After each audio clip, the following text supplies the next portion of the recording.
feet as we start with the national anthem.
Those of us in the auditorium, you may take your seats, please.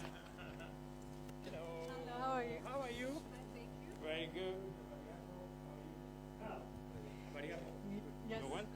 Thank you very much. So Carl is going to take you on a spin around State House, where this car is going to show you how to get in, and we've told him to be safe and careful.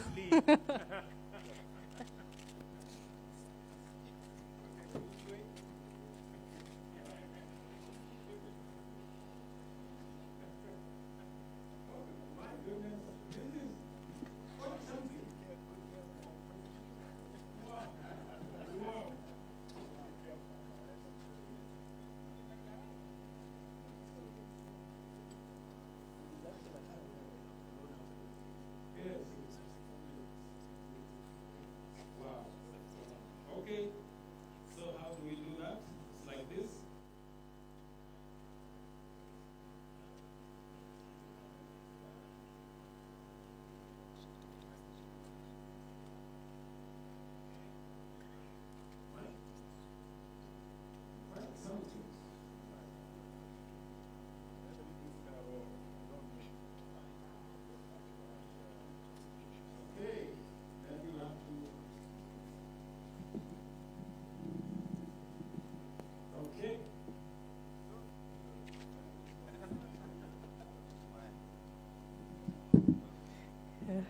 Yeah, now it's time for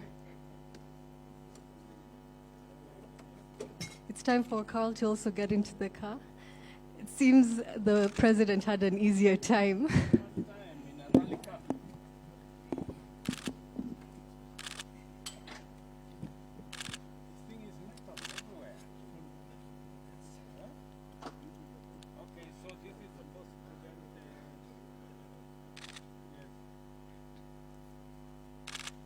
Give us a thumbs up.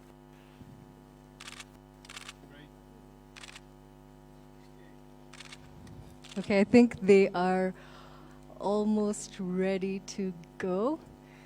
We've heard the president explain that this is his first time to be in a rally car.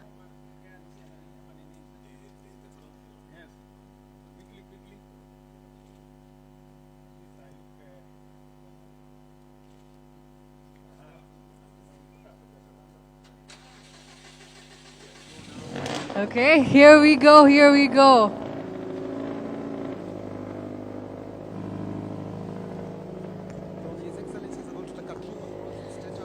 Okay, His Excellency Deputy President William Ruto is about to take a spin.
What a ride. I think we want to hear from the president.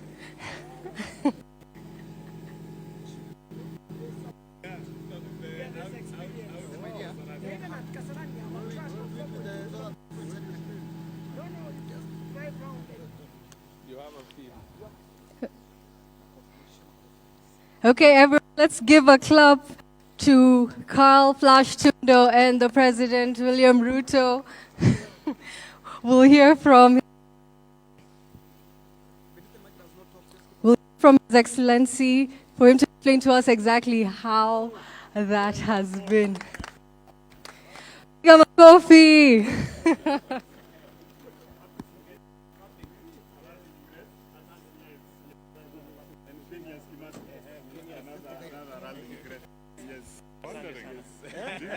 Do you know that we'll be entering such a car? Carl will be guiding you. We have a team of crew participating in the rally. In Kenya, who have registered to participate. And so you'll meet them, Your Excellency. But before that, we want you to receive the cars that are activating the new rallying school at the Kenya Academy of Sports. We have these two beasts. These two beasts are donations from Toyota Kenya. They're now called Sifao Motors, who have donated these two cars. And then the car you have just ridden, this Talanta Hella car, this is a car from the ministry. These three cars now go to act the new. Tomorrow, Your Excellency, young Kenyans who want to get into rallying will be able to enroll at the new rallying school. So may we get at Kasarani, yes, the new rallying school at Kasarani. Okay. These are now, this is from Toyota Kenya. Phineas, I think you should take over here so that you can explain this. Your Excellency, the small car you see is a very, very powerful machine. This is the new generation Rally 3 car. They've just been launched in Japan in Rally Trim. And in the same class, we have 3 Ford Fiestas. One is inside. Those Ford Fiestas were driven by. And last year, we won titles.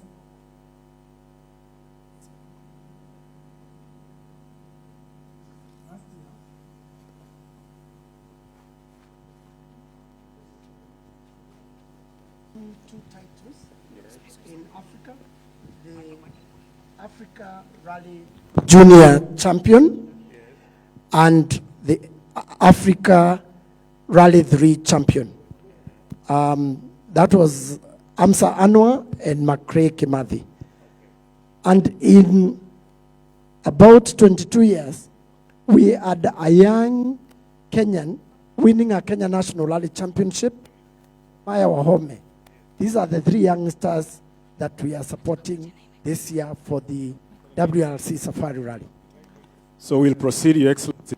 Quickly, we want you to meet this year, Your Excellency, to bring equality and inclusivity in rally. All women crews. Yes. Excellency Pauline is also Director of Communication at the Ministry. Yes.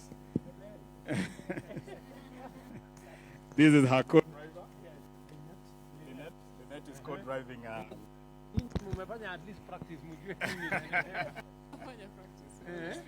Yes. Have you tried the route? Not yet. Are you allowed to try the route? Okay. So when are you going to do that? Soon. Before. Good luck. Thank you. This is the second all-women. Introduce yourself to His Excellency.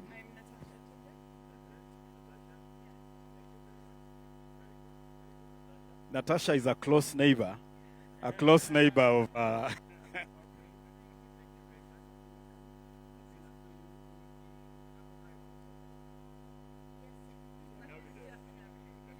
The navigator is.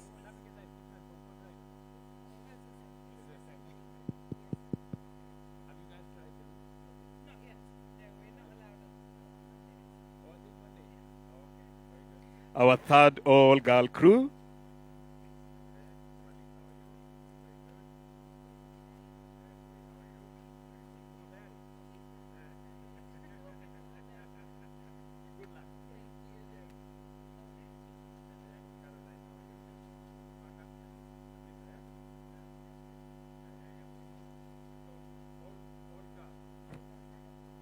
This is a mother-daughter crew. Mother-daughter crew. Let's give it up to the mother-daughter crew.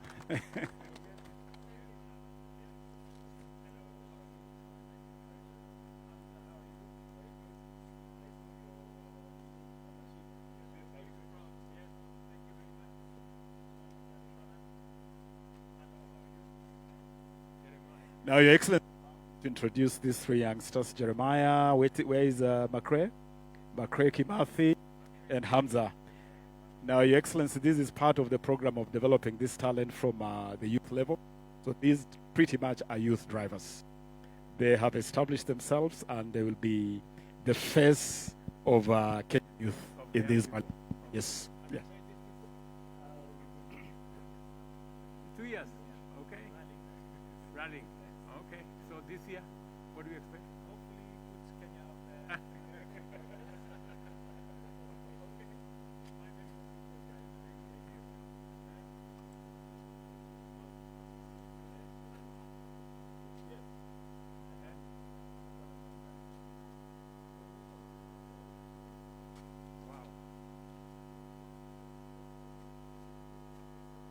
Kijiti kubwa hii ndio gia.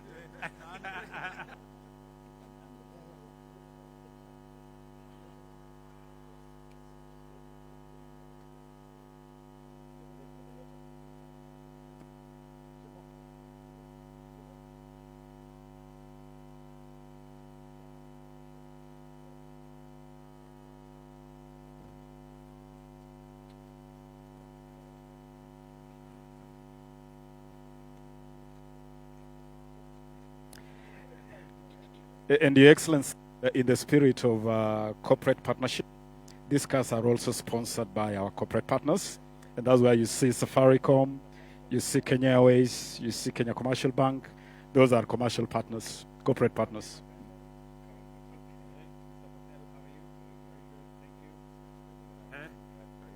Joseph Habari. Your Excellency, Karan is the national champion, the Kenya national champion in rallying, yes. Wow. Yes, so big name. Last year's and ready to go this year again.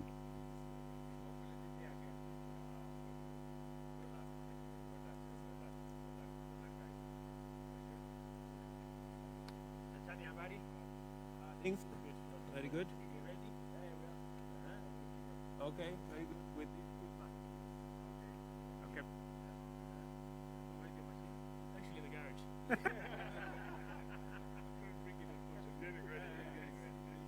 You're making it ready. Yeah. Uh-huh.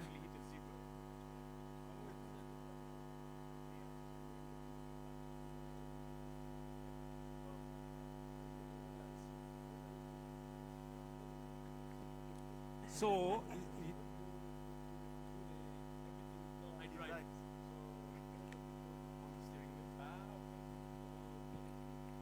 Okay, okay.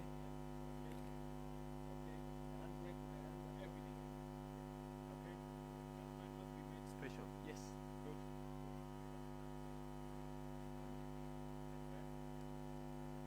Okay, very good. Pongezi sana. Very good. Hello, how are you? You. And a farmer. like yours truly. Okay, thank you. Buddy. Very good. Jeroge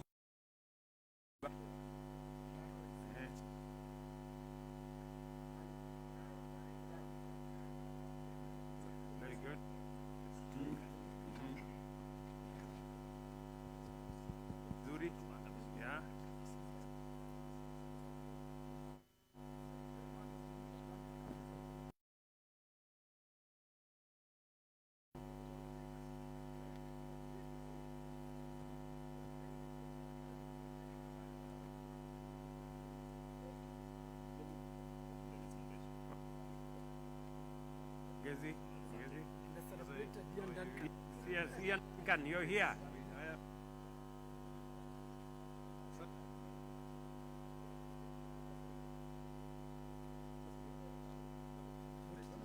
Asante sana. Yeah. Very good. Very, very good. You better win this one.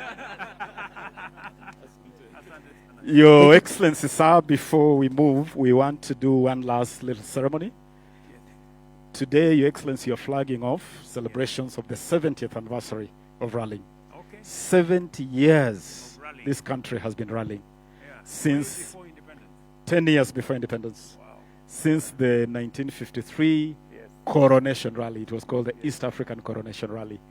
And so, Your Excellency, the biggest gesture today is for you to ignite the opening of our academy, which will now officially, for the first time ever, start offering rallying lessons Very good. to young Kenyans who are to get into rallying. And to do that, Your Excellency, this car here is one of 3 that you are handing to the academy. Yes.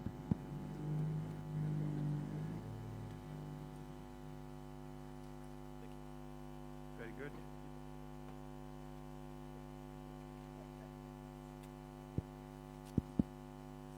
Oh, very good. Very good. So how?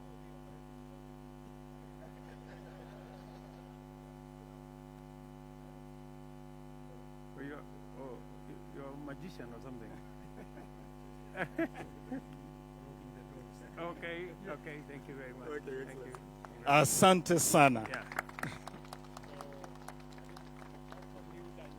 It is a Makofi new one more dimension. time. It's the first ever that now the country, after 70 years, has a school to offer training in competitive rallying in a real rally motor automobile. Thank you, Your Excellency. And should you need classes, Your Excellency, you could be the first student in the academy. Thank you, Your Excellency. Thank you, We're going Excellency. to request we take a group photo with them before we proceed. Kindly. Kindly.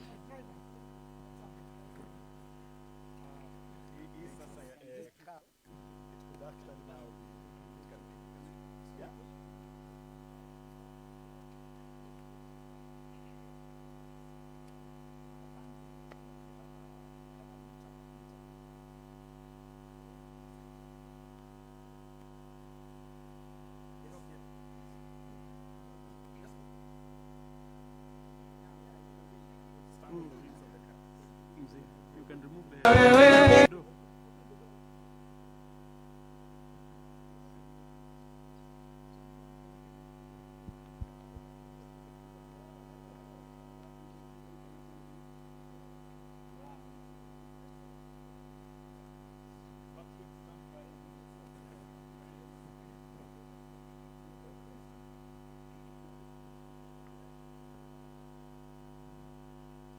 All right, smile.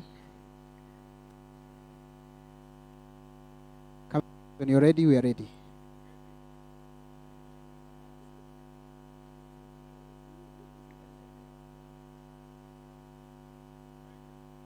Asanteni sana. Thank you so much. That brings us to a close of that first segment of our ceremony. Thank you very much.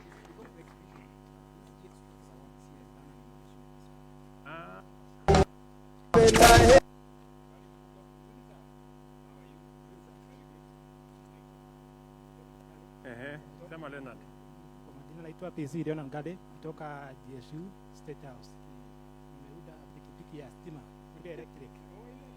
Sasa yenye ulikuwa unasema siku ya madaraka. Ndio hii sasa. Nimetengeneza State House. Sasa kule operation lakini ndio hii. Recycled lakini ndiko na ingine saa ya kule solar powered. Inaweza kubeba watu 5. Ndio operate for 2 years. For recycled material lakini iko sawa kabisa. Yes sir. Iko hapa kwako. Yes sir. Inatumia solar power. Yes sir. Inatumia kwa jua. Bado battery. No sir. No sir. Iko na solar juu. Inachaji kitembea sasa. Yes sir. Sasa hii inatumia na ni kule mpaka iko na entertainment. Muziki iko ndani. Iko ndani sir. Na ni very digital hata kujua ni sasa uge to support tuweze kutengeneza kutoka hapa. Ndio hiyo nimesema kwanza ndio napanga maneno. Yes sir. Tarehe 1 Septemba. Yes sir. Tunaanza. Na eke dadi sir. Haya, tunakupanga na ndani. Yes sir. Tuko tayari kutengeneza kutoka hapa ndani juu saa kununua ni very expensive. Lakini tukitengenezea hapa bei iko cheap. Yes. Na tena tuna hata service ndio tutakuwa tunawafanyia. Okay. So hata kwako guarantee wakinunua kitu. Hata ikileta shida wanapata solution. Yes sir. Yes sir. Very good. Thank you sir.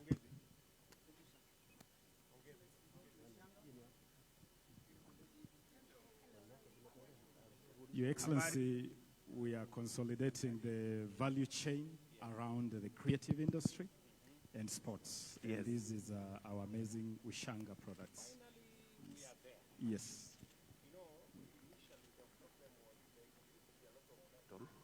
Which was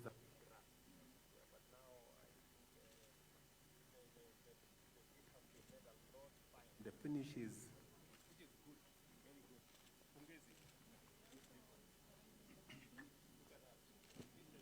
now better. Absolutely beautiful. Better with the, to be a lot of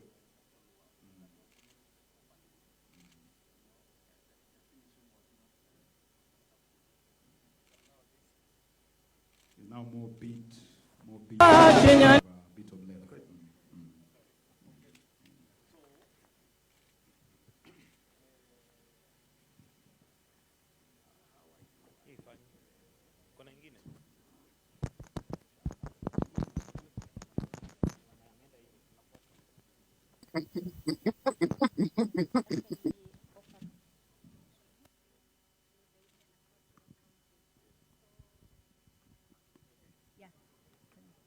Yeah, we offer capacity building training to the women across the 7 counties. Now,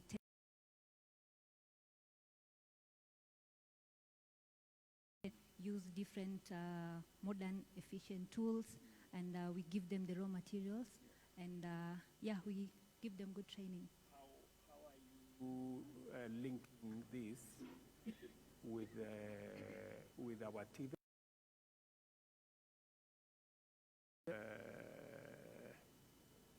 The vocational training, the village, they're not called village anymore. They are now called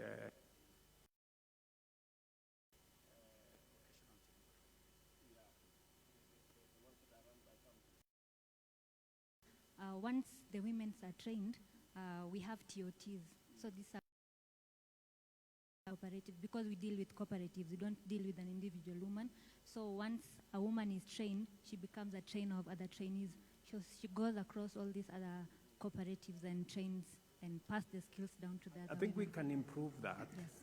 with the skilling people in Tibet and do the build up the skills in the cooperative. That is something we can take it up with your counterpart.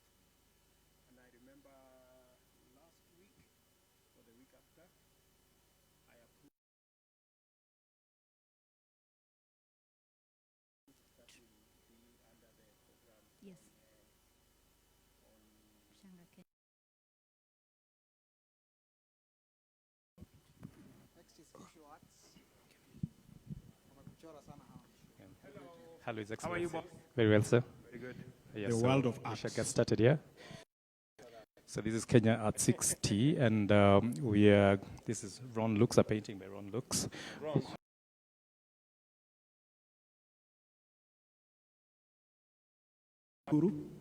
Mukuru Kwanjenga. Yes. And he has produced quite a number of pieces which the ministry has bought. Yeah. And we want a lot of government institutions Yes. to really replace photos with art, pieces of art. From Mukuru. Mukuru Kwanjenga, yes. Very good. I have a lot of space in State House for this. Oh, fantastic.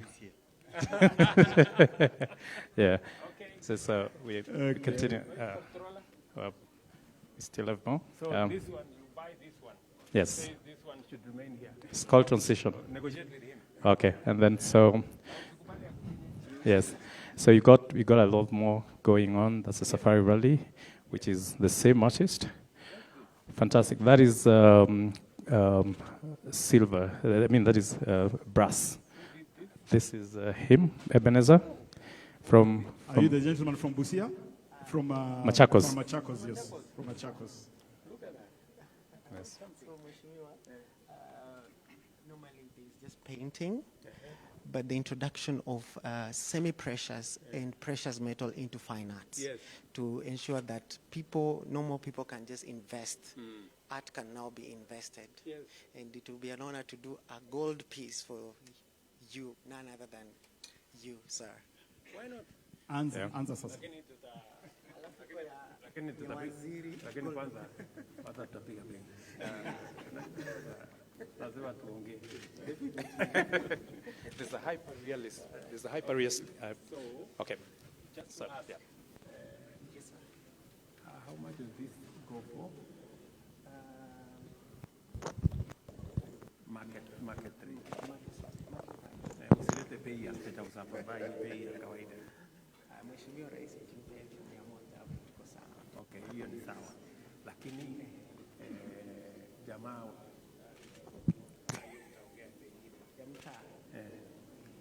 tunaanza na the raw materials themselves. Yes. The raw materials. If you don't mind, if you can look at this one for Waziri. Okay. They wanted to this one is? This is hyperrealism. Hyperrealism is you try to capture the painting almost close to a photograph, even make it better. It is done by Collins Omondi from Kisumu County. He is here. And this has taken it has taken 200 hours. It takes about roughly slightly more than a week. This one, and it's done in charcoal.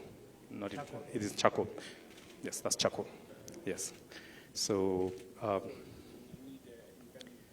you can put glass, yes. And that the same as that, which is Mzee and Penfold. That's charcoal. Same technology. This is it. Yeah, that is Collins from Kisumu. Yeah. And Your Excellency, the proposal is that all government offices should really be adorned with the products from this sector, because we are coming across incredible pieces of art, as you can see. Your Excellency, just say a word. Yeah. Maybe. This we must. I endorse fully. Asante. Look at that. That is Robin, and this is eco-friendly art. This is eco-friendly art. So this is grass. Yes, that's grass. That's black soil. This is white soil. This is woodcuts, and he's from Busia County. Busia County. So, and he is here. Wow, my friend. We discovered this man at an exhibition. Was it last month? Last month, Your Excellency, and we thought his art is really, really of international standard. Absolutely top class. Yeah. And using eco-friendly material. This one. Oh, great. Okay. It is. It's the same concept.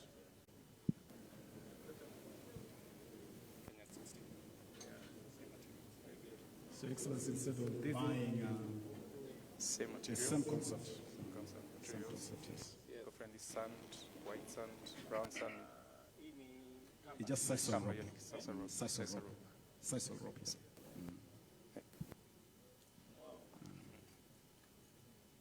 It is. Yeah. Okay, then you've got this.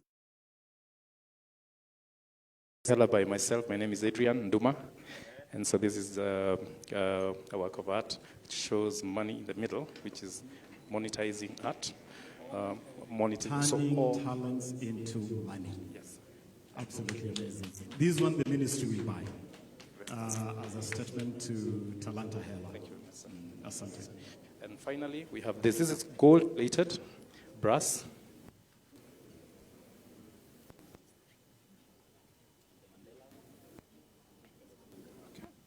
Okay, this is a gold-plated. This is gold-plated brass, which is 24 karat gold. Is the artist who is And he's an artist who is combining precious and semi-precious metals and fusing them into art. Ebenezer from Machakos. Machakos. Yes. Yeah. Wow. Yeah.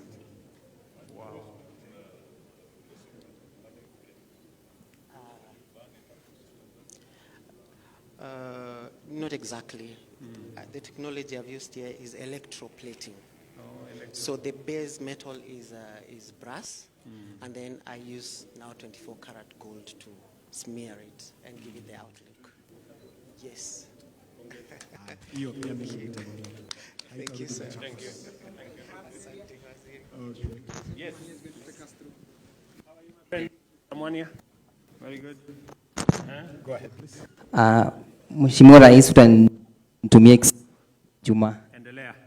Mi naitwa Miki Okumu, natoka Busia, na mi nafanya kazi ya kuchora, tumia nyasi kuchora. Hii yote ni nyasi. Amna zote, na mimi nimejitoa kwa village kuja town kujituma, sijaficha talanta. Anataka kushukuru kwa opportunity ya talanta na hela kupitia our very own waziri Mwamba. Tunashukuru sana. Mnatupatia opportunity kama hizi, sisi kama vijana wadogo, at least tunapata opportunity ya kujitafutia. Very good. Hapa hivi nimekutengenezea bendera yako kama zawadi yako pamoja na wheelbarrow yako ambayo ulituahidi. Na nimefurahia fika hapa. Jua village yote kwa TV niliwaambia leo waningojee. Na wananajua wanakulola, wananilola na wanangojea kasoda nirudi nayo. Najua utaniacha hivyo. Asanti. Mheshimiwa Rais, hii ningependa ni sana kwa waziri wetu Ababu. Ababu wanaingia vijijini. Ukiona mimi natoka village. Na kama si Ababu usingekuwa hapa siku ya leo. Anafanya kazi. Asante. Thank you, my friend. Excellency, my name is Wangari Kamal. We have a children's brand called Rafiki Values Tribe. We are about molding and shaping character in children in their formational years. And our story is that in each doll lives a tribe of values that have been passed down from generation to generation. Values such as gratitude, kindness, love, respect. This is what the children are playing with. And so when they play with our products, they're actually playing with what they stand for. So out of these dolls and bringing those products, the values to life, we then created a children's playing park. And everything is made here in Kenya. So we are very proud about that. Wonderful. Working with women in the community, we are looking to actually work with more women in the county, train them on how to make the dolls, as well as that has then led to making different products like a jigsaw puzzle. So as children go through the journey of life, what values are they picking? Of course, women play a fundamental role, and our grandparents as well. That's why we have Aguka there. And then we are also looking at exploring the animation angle. How? In what way? In especially training the women, because where our bottleneck is on production. So where we in them and they can make dolls, they can earn a living from that, because there's a huge demand for that, that our children are playing with locally made toys, and the essence of what do they stand for, values that we as Kenyans and Africans have learned over the years. This has also led to creating of stories, and it would be an honor. We have our first published story. It's hot from the press. It would be an honor for you to sign it and also keep one for yourself.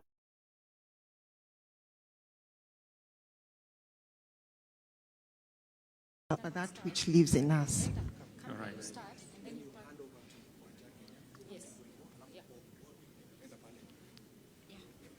This is our animation. Yes, we are. African It is stories. like, yes. We are like a Disney. Consider us as the next, so that people are playing with a Kenyan brand as opposed to consuming products from Disney. This is a whole brand in itself.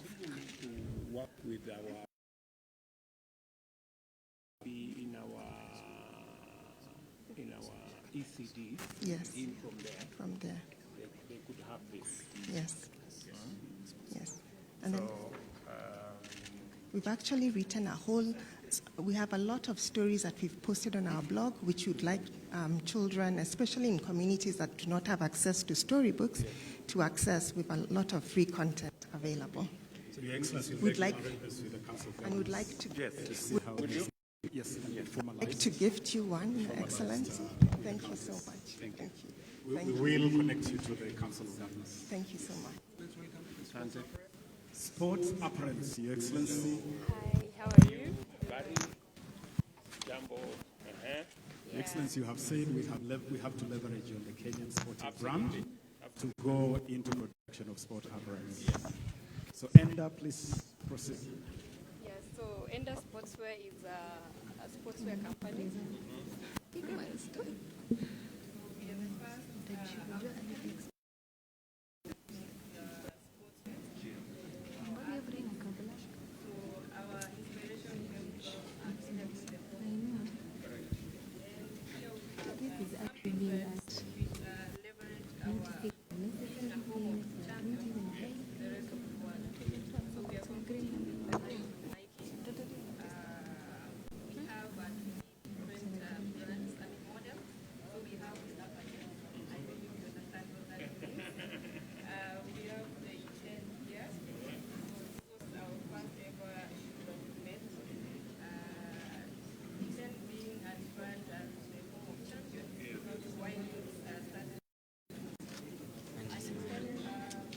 Correct.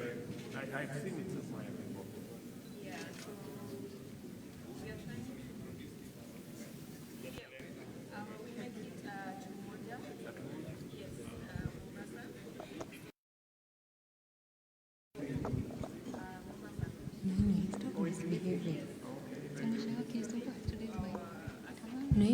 utanisumbua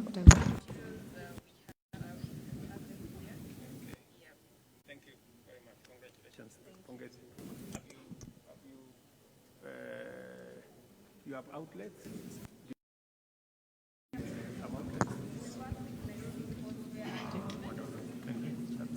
And Your Excellency, we want to encourage even our teams representing the country to really start using this locally produced brand. Yes, Nike, Adidas, and so it has to be Enda. Yes, tuko pamoja. Wanja, go ahead, please.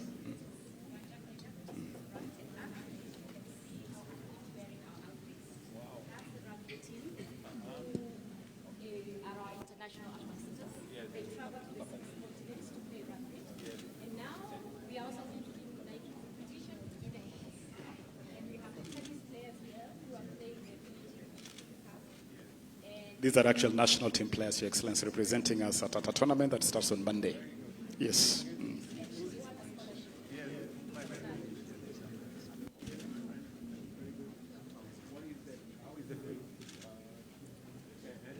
Just like maybe better.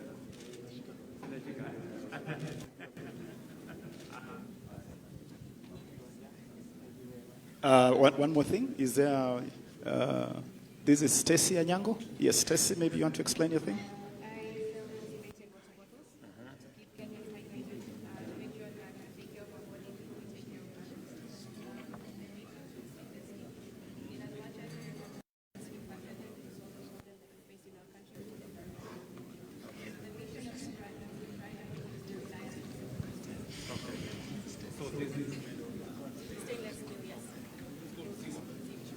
Is branded out of Kisumu, Your Excellency. We ran into Anyango here in Kisumu.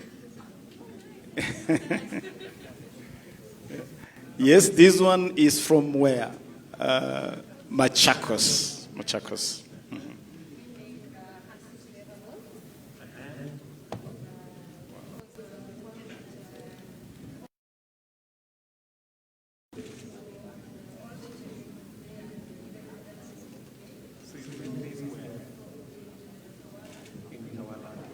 Your Excellency, we discovered this 2 days ago in Utawala.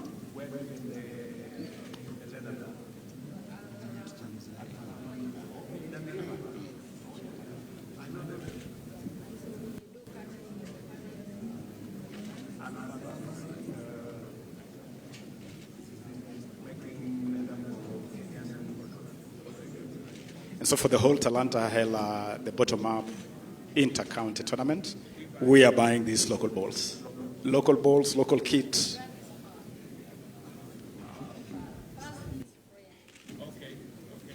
Asante sana. So, Your Excellency, this is the Kenya National Innovation Agency, ushering you now to the other side of talent, where we leverage innovation. So, this is the Presidential Innovation Award.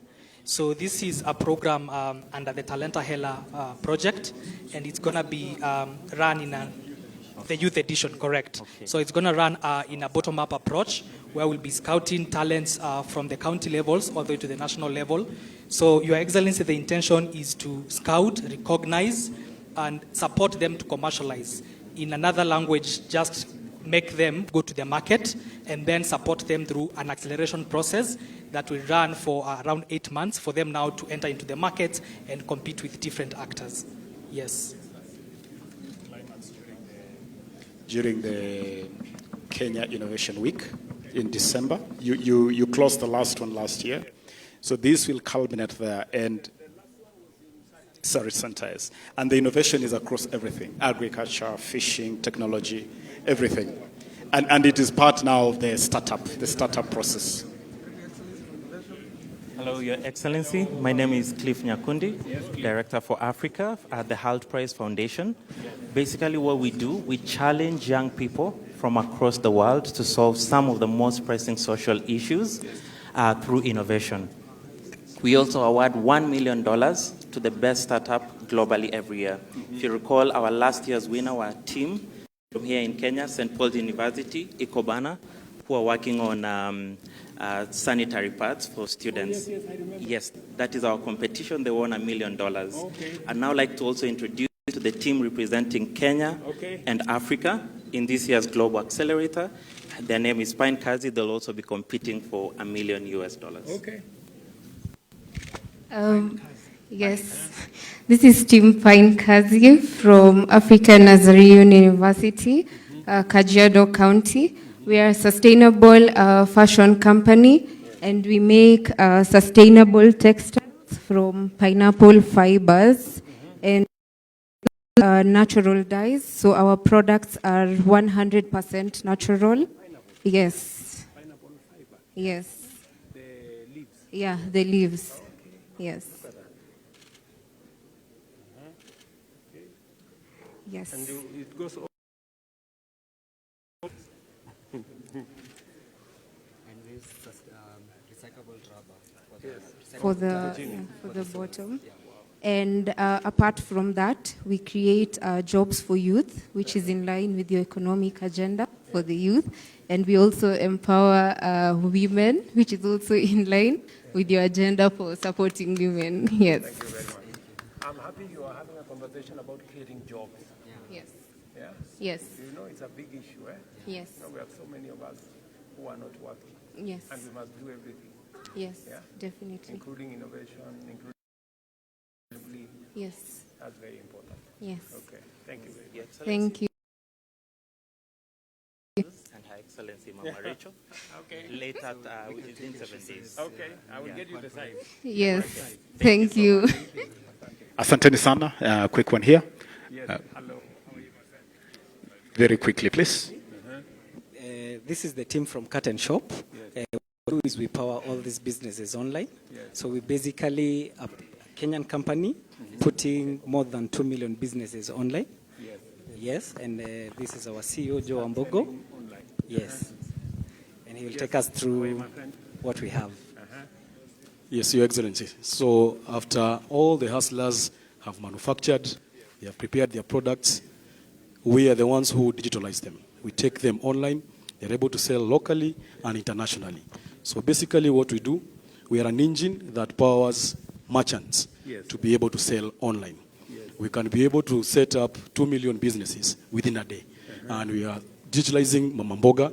You can see Mama Mboga, who is selling in Kiambu County, already selling their products online. We have hardwares that are selling online as well. And most importantly, we are partnering with counties to give them marketplaces and be able to sell their products online, both locally and internationally. We just launched last Friday, Nandi County Marketplace, and already it's trading on what we call a B2B platform. And most importantly, partnering with the government parastatals to do delivery. As you know, Posta has over 638 fulfillment centers. Correct. And all those products, when they are bought, they are fulfilled by Posta. If today Makueni County bought 10,000 bags of maize from Nandi County, Posta will pick it from cooperatives, and they are able to deliver to Makueni County, and the cooperatives get their money. And that is what we do. Asante sana. Thank you, Your Excellency. We end here with the Permanent Presidential Music Commission store. Hawa sasa ni watu wa muziki. How are you guys? I thought we said we are changing that, right? Yes, and we already started a process. Mr. Toyo here is in charge of the commission. We have started the journey. A creative, Presidential Creative Economy Commission. Yes. Yes, that's what we are doing. So, why have you defied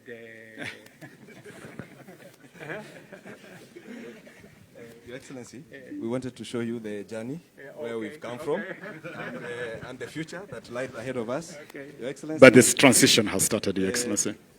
Mission has been guiding matters to do music and dance, and we are glad that now the ministry will also be able to expand this to the other creatives. We also have been developing talents across the country through many programs that have been run by the support of the ministry and your government, Your Excellency, sir.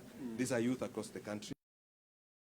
Through the equipment, we take them to various locations in the country and are able to train youth across the country.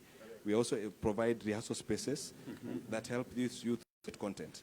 And now that we're talking about Talanta Hela, this is the content that we are looking forward to monetizing, Your Excellency, sir. So these are all opportunities that are available within the same space. We have recording studios, sir, state of the art, that produce this music. And Your Excellency, after this... Yes, sir. Yes, yes, Your Excellency. Yes, Your Excellency. It is doing well, and actually they took the model from our ministry studio, yes, and we guided them through the whole process, Your Excellency, sir. And we even look forward to making a content creator today, sir, as we prepared something.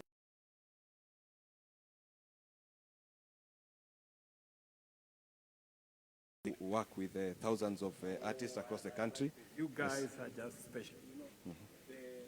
The seamless.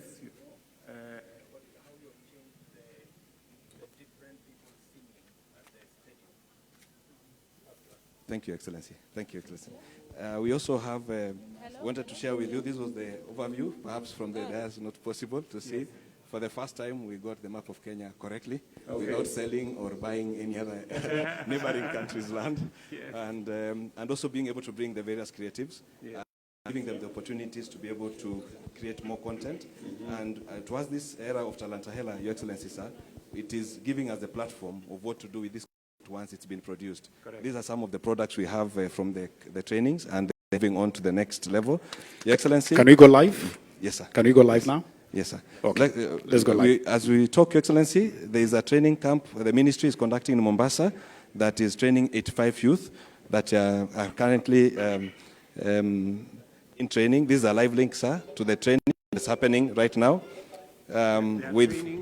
in music and dance, songwriting, copyright, matters to do music business, and also how to monetize their talents. So it's a 15-day boot camp at the Kenya School of Government in Mombasa that is running for 15 days. We are on day number 6 today, and you can hear the progress, Your Excellency, sir. They are live, Your Excellency, sir. If you may want to say a word to them. If you can hear us.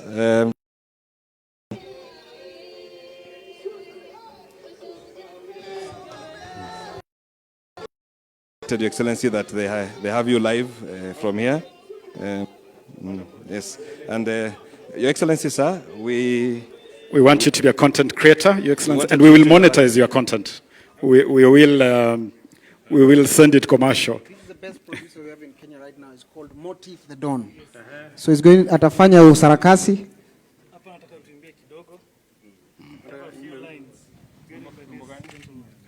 Just a few lyrics. Lyrics zako ni Talanta Hela, Black Hustler Nation. Ndio CC. So unafaa usikize hii track kwa headphones. Alafu tuweke hiyo Talanta Hela. So nifanyaje? Sema Talanta Hela, Black, Red and Green. Talanta Hela, Black, Red and Green. Talanta Hela, Black, Red and Green.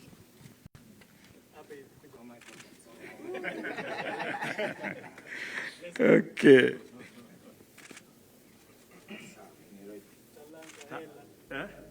Talanta Hela, Black, Red and Green. Talanta Hela, Black, Red and Green. Talanta Hela, Black, Red and Green. Talanta Hela, Black, Red and Green. Talanta Hela, Black, Red and Green. Yes, Talanta Hela, Black, Red and Green. Talanta Hela, Black, Red and Green. Talanta Hela, Black, Red and Green. Amazing, amazing. Mustafa, kutana na His Excellency? Yes. Okay, very good. Asanteni sana. Okay. That is creativity, Your Excellency, and what we are adding to that is monetization. Monetization, that is what has been missing. Take the talents, put a monetary angle. This is your gift, Your Excellency, from the Ushanga Initiative.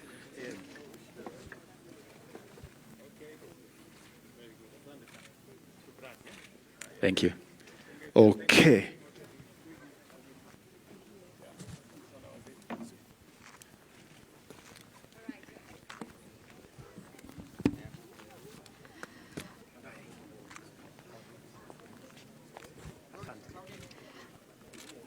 All right, Your Excellency, this is the red carpet of Talanta Hela launch.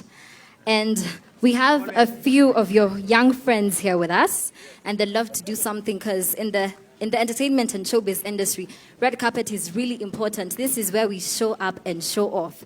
And they recently concluded Keep Chano Classic. They did a small skit, and they have something prepared for you.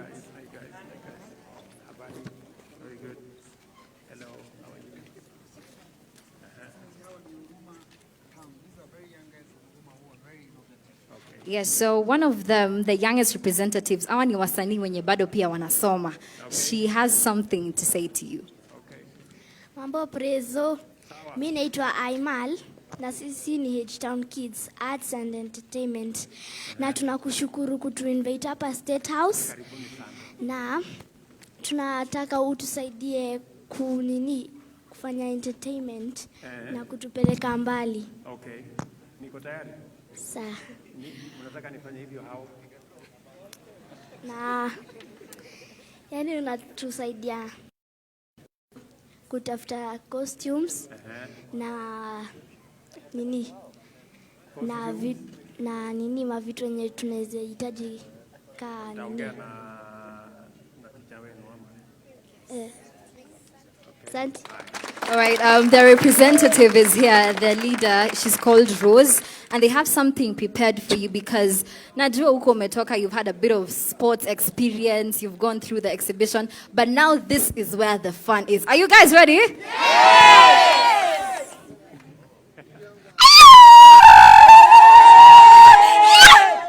Wasiwase! Tuko wapi huku? Talanta Hela! Mambo imechemuka! Ni mbogi imeingia. Ai! Makofi! Ati?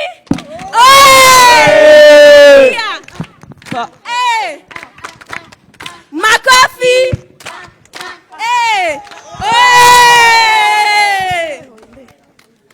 Pongezi, pongezi, pongezi. A quickie with the Huruma Kids, Your Excellency, please. So the younger ones can come on. Your Excellency, Prime Cabinet, please. And there. All right.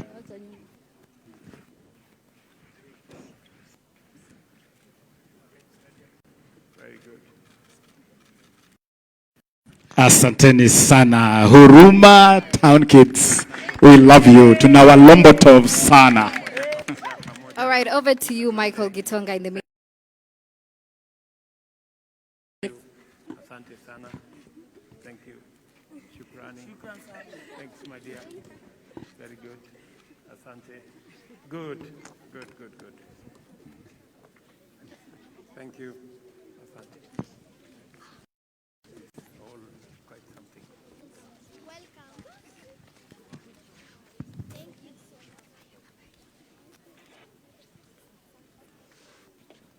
Let us all rise. His Excellency. Tunaweza tukamkaribisha kwa makofi. Karibu sana Rais. Na tunakushukuru kwa kushikilia talanta mwenyewe kabisa. Karibu sana. Your Excellency, with your permission, I'll request that you remain standing, and we're going to start with a word of prayer. I'll invite Pastor T and Mohammed Abdi Farah to lead us in a short word of prayer before we take our seats. So I'll start with Mohammed Abdi Farah. Kindly, if you can come. We're going to start with a word. So Your Excellency, with your permission, I request to remain standing for a prayer before we proceed. Welcome. Assalamu alaikum. Let us pray. Bismillahir Rahmanir Rahim. In the name of Allah, the most gracious, the most merciful. Alhamdulillahi Rabbil Alameen. Ar-Rahmanir Rahim. Maliki Yawmiddin. Iyyaka na'budu wa iyyaka nasta'in. Ihdina siratal mustaqim. Siratal ladina an'amta alayhim. Ghayril maghdubi alayhim waladdallin. Ya Allah, we thank you for gathering all of us today in this important endeavor. We ask you, Ya Allah, to bestow your blessings and guidance upon each attendee to share his or her contributions and gifts. Our Almighty Allah, grant good health, blessings, and wisdom to our beloved President, his family, and all the leaders. Bestow peace and blessings to our beautiful country. Ya Allah, we ask you your wisdom and guidance to use our talents for the betterment of our youth and the country at large. We pray that the various activities related to this day be a success. Amen. Praise the Lord. Let's bow for a word of prayer. Before I became a pastor, I was a rapper. So I'm a product of art. Let's pray. Our Father and our Lord, we are grateful this day for assembling and gathering us here. And we thank you because of the deposits of talents that you have given unto each one of us. Indeed, these are natural deposits that were realized immediately we were born. And now I thank you for the initiative that the ministry through the government has taken to make this an enterprise that is going to improve the livelihoods of many people. The Bible says you're the one that teaches our hands on how to make wealth. I pray that this is a new dawn among a community and among a generation, that out of this talent, Lord, the livelihoods are going to be preserved. We thank you for the leadership of this nation, and even for the pioneers and them that conceived this idea. May in Kenya, and it is in Jesus' name and believed. We may now kindly take our seats. With your permission, Your Excellency. I thought for a minute there Pastor T was going to wrap his prayer. But there you go. Your Excellency, the President of this great nation, Dr. William Samoei Ruto, and the Commander-in-Chief of the Defense Forces, the Prime Cabinet Secretary, Honorable Musalia Mudavadi, members of the Diplomatic Corps, the CS Sports, Culture and Heritage, Honorable Namabu Namwamba, all Cabinet Secretaries present, all Principal Secretaries present, the COG Chair, Madam Anne Waigoro, all Governors present, all Members of Parliament, UDA Secretary General, Honorable Cleophas Malala, various national and local leaders, all invited guests. Your Excellency, with your permission, at this point, I would like to now invite Chipukizi and MC Jesse to lead us in the next part of the program. This being a Talanta feat, they would be the best fit to do that. Welcome. Tuwapigie makofi tafadhali. Asante sana. Tumpigieni MC Jesse makofi tafadhali. Amevaa suti na tai ya chama kwa function ya wasanii. Bro, campaign ziliisha tafadhali. Tujipigieni makofi pia sana for being here tonight. Kindly guys, tujipigieni makofi. Today is history. Hii haijawahi kufanyika mpaka tupate uhuru. Pia appreciate His Excellency the President. Unajua Samido ameingia State House leo. Hiyo inahitaji makofi tafadhali. Mr. MC Jesse, take us through. Thank you so much, Chipukizi. Good evening, ladies and gentlemen. Your Excellency, thank you so much for inviting us here. Kama Chipukizi ameni-enjoy, nimevaa chama. Si chama bado iko imara? Yeah. na siasa ijaisha. Chipukizi, according to me, bado kwa kichwa yangu mimi ni MB. Your Excellency, unajua huyu alisikia ukienda unaambia watu Harambee, wanasema UDA. Pia yeye akaenda huko akawaambia Harambee, wakamwambia rudi Churchill wewe. But don't worry. Tuko hapa because of the talents, and of course, Your Excellency, we want to thank you for giving us a CS that is able to take us further. We are products of art. I am a product of arts. Chipukizi is a product of arts. And finally, we have a home. Yes. We got a CS that acknowledges talent and the president that is for the arts. Let's appreciate our president for giving us a CS that appreciates us. And Your Excellency, the art industry, the one we are launching today, Talanta Hela, is not just music, Chipukizi. Si mambo ya kuimba. Let people know at home that the Talanta Hela is about film, is about fashion, is about theater, is about music, is about sports, and the content creators. And we are talking about the kind of monies that we are going to be having, because Talanta Hela is about monetizing talent. We are talking of South Africa. They are doing about $7.5 million in terms of talent and media industry. And when it comes to Nigeria, they are ahead of us kidogo with $6.4 million. In Kenya, it was projected that we are going to be having $2.36 million by 2022. Na sasa, 2023 iko hapa, we have a new president, and it is now projected through Talanta Hela and monetization, we are going to hit over 5 billion in terms of monetization. So MCGS, we are going to take a little time to have some entertainment. Tuko na some of the best entertainers we have in Kenya. So ladies and gentlemen, when we introduce them here, fueli ya usanii ni makofi. Wapi makofi, shangwe, vigelegele za Guardian Angel as he opens the stage for us tonight. Karibu Guardian.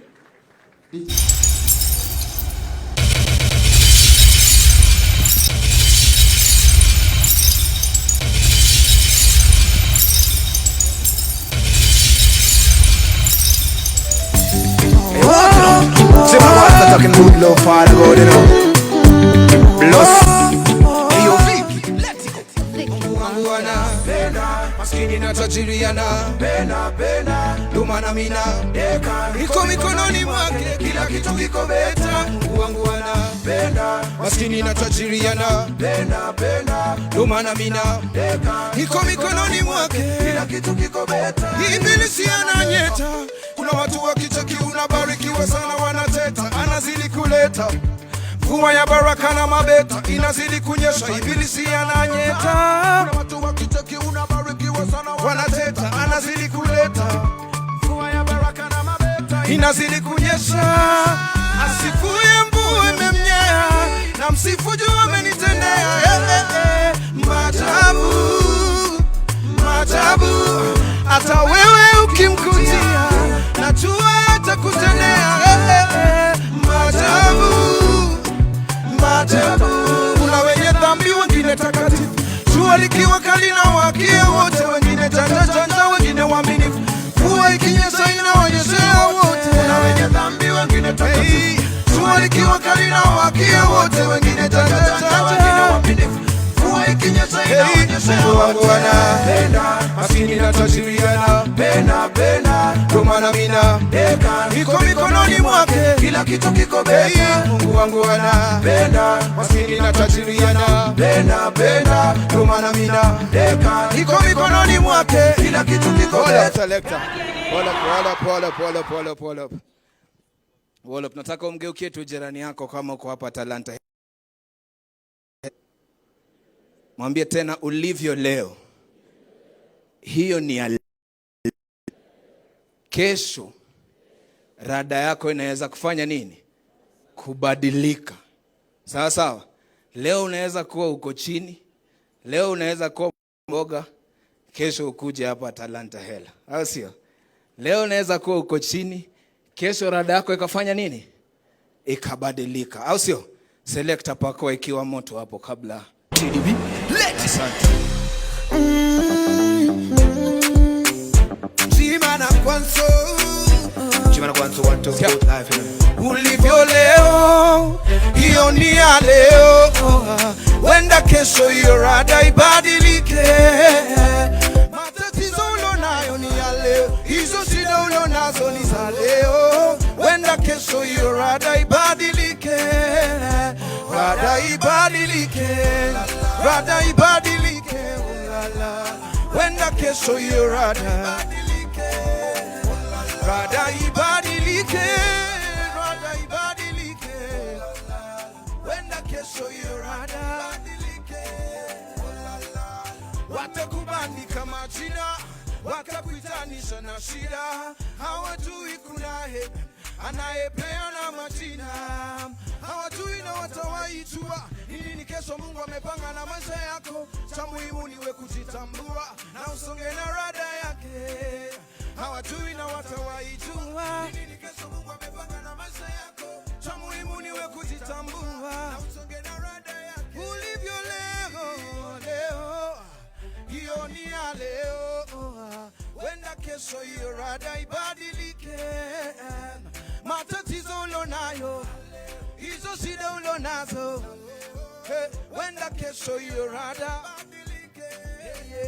rada ibadilike, rada ibadilike, ulala, wenda kesho hiyo rada rada ibadilike, rada ibadilike, wenda kesho hiyo rada. Sikia, walinisema sema sana, usichoke kupambana, yote ukimwamini Bwana, story yako itabadilika.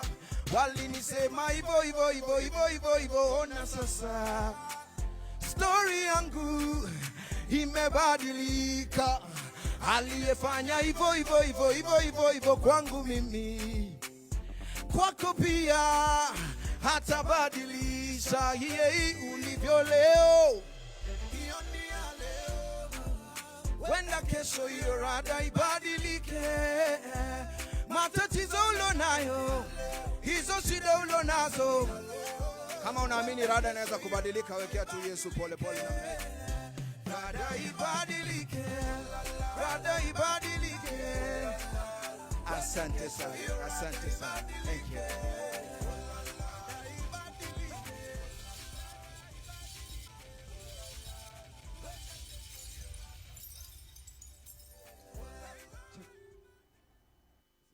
Guardian, kindly before you leave. Kindly Guardian. Ni vizuri tujue story yake, ametoka wapi, amefika wapi mpaka mahali yako. So Guardian, labda utueleze muziki wewe umekuwa ukifanya kwa muda kidogo. Yeah, man. How has it been? How has the journey? What's your story mpaka ulipata leo na perform State House Vindosi?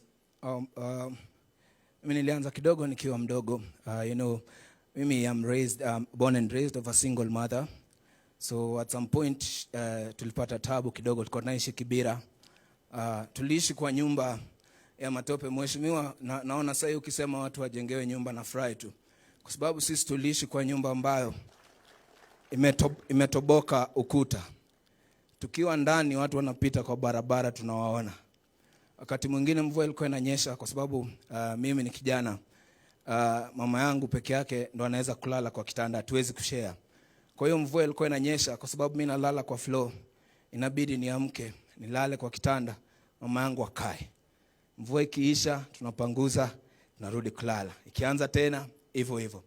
Na Mungu akatubariki pole pole. Nikapata sponsorship through primary school, nikaenda high school, nikaanza kuimba muziki.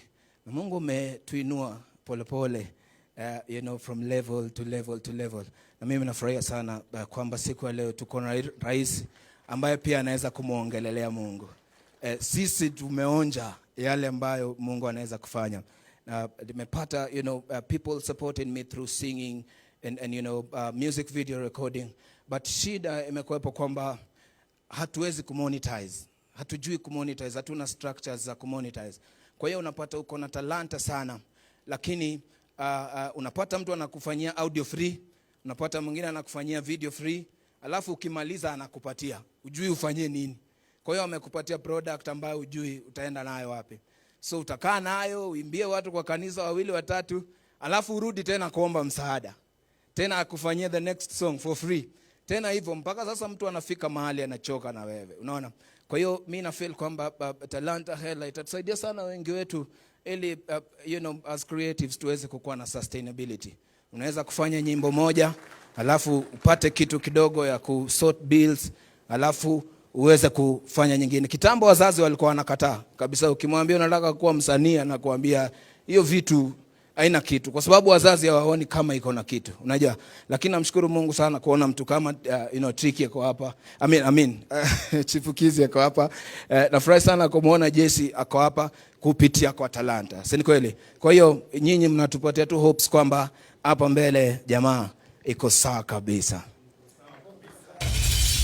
Asante. Meanwhile, right now, after growing, God has helped me to be one of the top gospel artists in this country right now. Na mimi namshukuru sana Mungu. Mama yangu pia ako sawa mahali yuko, na Mungu ametusaidia sana. Na naamini kwamba mbele tunaenda vizuri pamoja. Asante.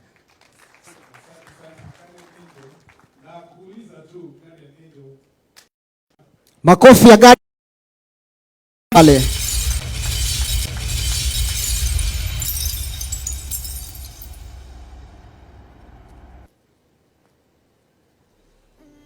Thank you, MC Jesse.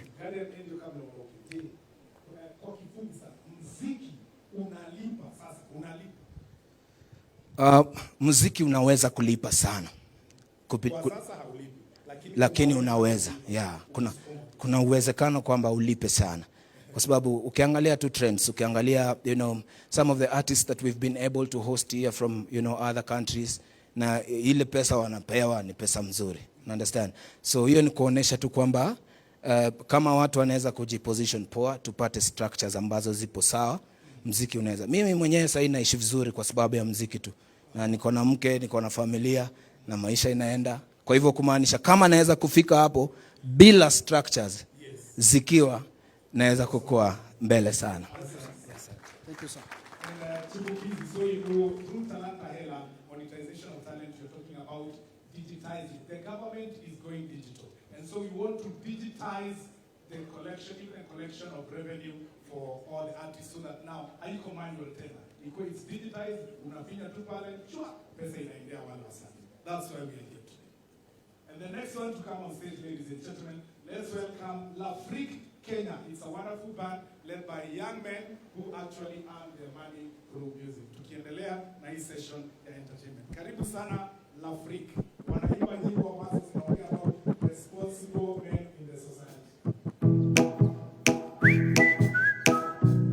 Good evening, everybody. Your Excellency, thank you for having us. Sedo.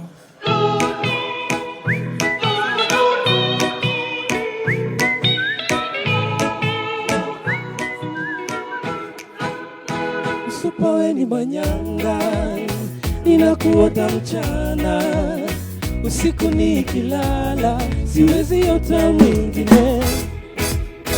Ukikuwa natika, ukinipiga nitapiga, pia pia nitatutuma, ili mradi nikuone. I just wanna be a good man, a good man, a good man, a good man for you. Good man for you. For you I got a good plan, a good plan, a good plan, a good plan for you. I wanna be a good man for you.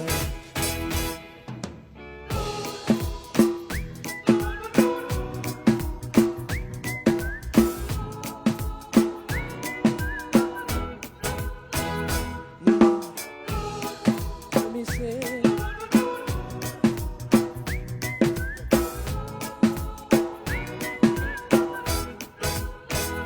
ninatamani uwe mpenzi wangu milele, sitakuchiti, sitakucheza Romeo na Juliet. Usiponikubali, nitakubaliwa na nani? Ewe kipenzi, nakwambia kila mtu na mtu wake. I just wanna be a good man, a good man, a good man, a good man for you. A good man for you. For you I gotta get a good plan, a good plan, a good plan, a good plan for you. I wanna be a good man for you. Let's go. I wanna be a good man, a good man. good man. A good man for you. A good man for you. Oh, you are got a good plan, a good plan, a good plan. A good plan for you.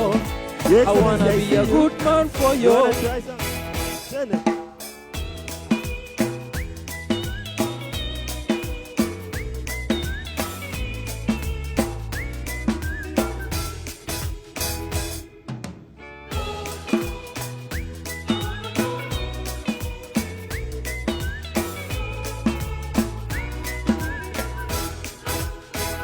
Thank you so much. Thank you so much. Thank you so much, Lafrique Band. And of course, just to remind you that Talanta Hela is also about scouting fresh talents. Mnaweza kuwa mwajui sana, but in the near future, courtesy of Talanta Hela, hawa mtakuwa mnawalipa mapesa ya mapesa. Vile mshabook ticket za Boys to Men, ndio hawa wetu. They are coming up. So thank you so much, Lafrique. The next on stage is Milka Omondi. Let's welcome Milka Omondi with a round of applause, ladies and gentlemen.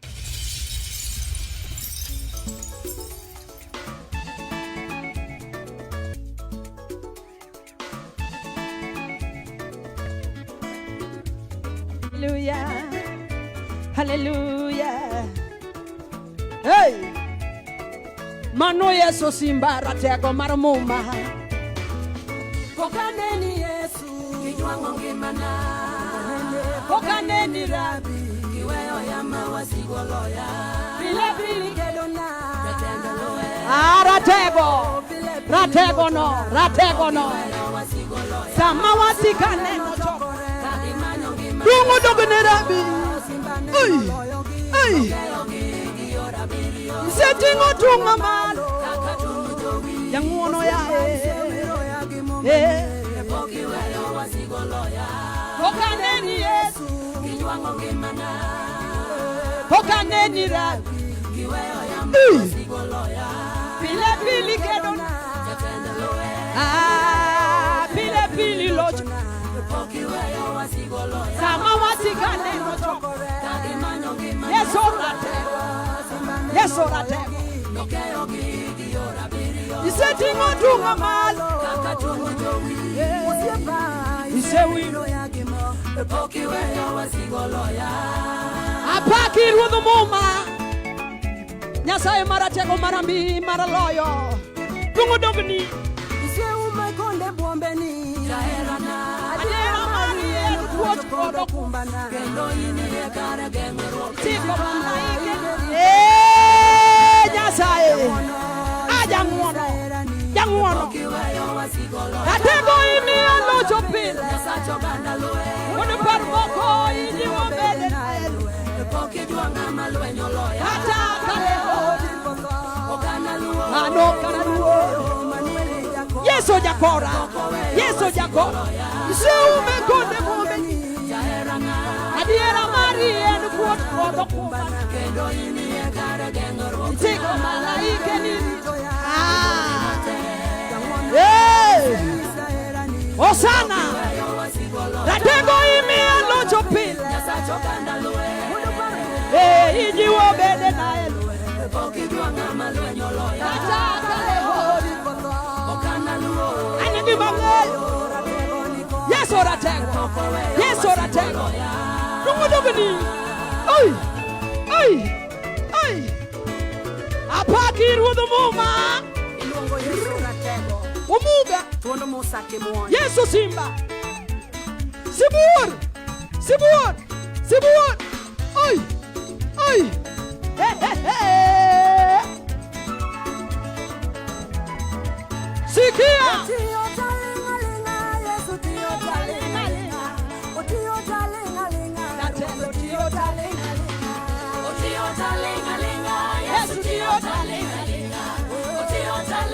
Manuel yae.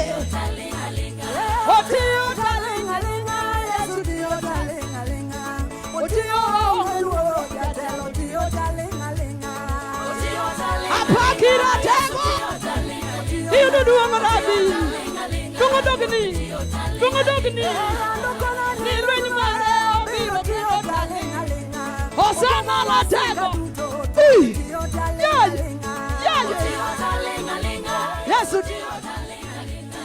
Apaki Emmanuel. Ay, ay. Yaro kona ni Luis Mare, obiro kedo talinga linga. Okedo wasika woro, tulu kedo talinga linga. Otio talinga linga. Aja sae. Aja sae. Aja sae. Hey. Ewa wotaya moni nime. Koro tio wasika woro. Orondo, orondo, orondo, orondo. Otio talinga linga. Otio talinga. Aratego. Ay, ay, ay, ay, ay, ay, ay. Otelo melena korotio aonge luoro. Otio wasikarango tuotio talinga linga. Otio talinga linga. Ah, jasae. Otio talinga linga. Hey, hey, ulolo. Otio talinga linga. Jatelo otio talinga linga. Omumo wasika wo. Omumo, omumo, omumo. Yeah, yeah. Otio talinga linga. Yes, otio talinga. Otio na. Otio talinga linga. Otio talinga linga. Ah, Jehovah nungedunu. Tonto uno linga linga.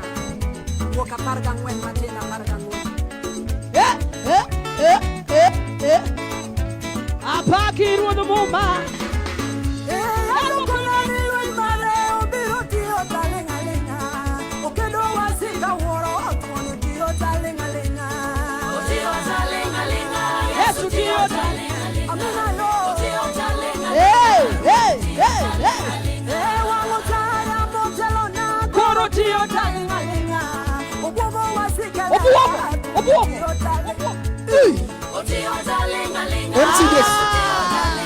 Hey, hey, hey, hey. Don't mention that.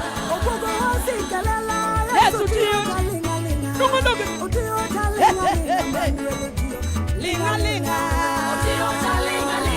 Yes, Otio talinga linga. Wapi makofi ya Milka Omondi?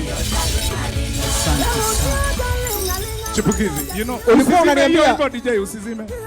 Ukitaka kuimba Kijaluo, yes. You see our excellency amekuja hapa. Yes. Akadansi kikale. Karibu akimbie.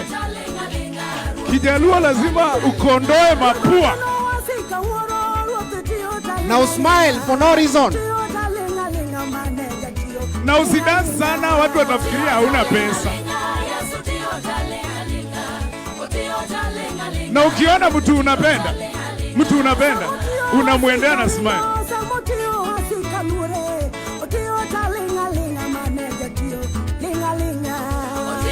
Na ukiona mtu ako na deni yako,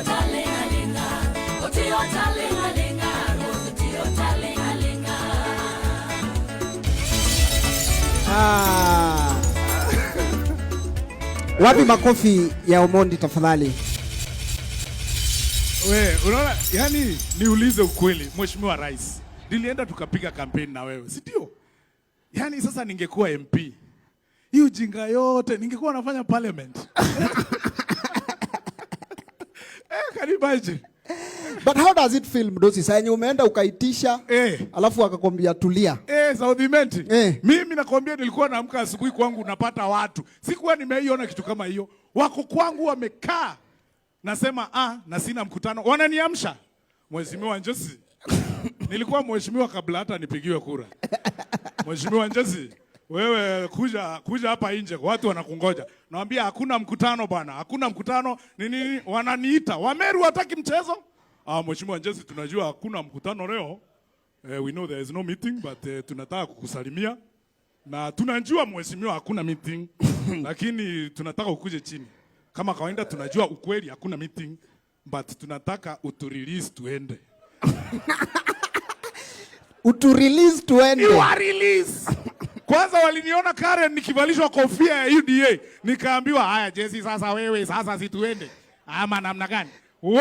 Mheshimiwa Rais, uliniharibia maisha hapo. Saa hii siwezi enda Meru peke yangu. Wanajua ile pesa niko nayo. Waliniona Karen. Hai. Nilikuwa naomba kuja hapa wewe. Tupatie. Kila mahali tulilisi tuende. Pole sana senior. Hata saa hii bado utaenda kurelease watu? Naenda kurelease watu. Wapi makofi ya Jesse tafadhali? The unofficial South Imenti MP. Yes. Your Excellency, before we performers, tuko na a lot of celebrities, famous people. Nimeona gavana wangu wa Machakos ako hapa. Tuko na mpaka na Maima kutoka Ukambani ndani ya nyumba. Tupigieni Maima makofi tafadhali. Unajua Jesse, hawa wanamuziki wa Ukambani, yes, nimekuwa naambia His Excellency the other day, ni watu ambao sisi we don't struggle with music. Yes. Muziki ni sisi na sisi ni muziki. Na unajua kwanza ukiandika Mboch Mukamba kwa nyumba yako, Your Excellency, usiandike mfanyikazi wa nyumbani mwenye ametoka kwa kina gavana wa Vinya, atachoma. Unajua Jesse, imagine wageni wanaingia kwa nyumba, bosi wako wa Ukambani anafanya kazi ya kiimba. Mbosi wangu ni matope, bibi yake mwanyaji asi.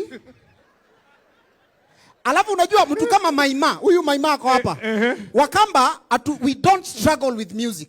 Mukamba ni mtu ataenda asome kwa gazeti imeandikwa tarehe 7 mwezi wa 8 bomu kubwa ikalipuka Nairobi. Hiyo ni wimbo. Ai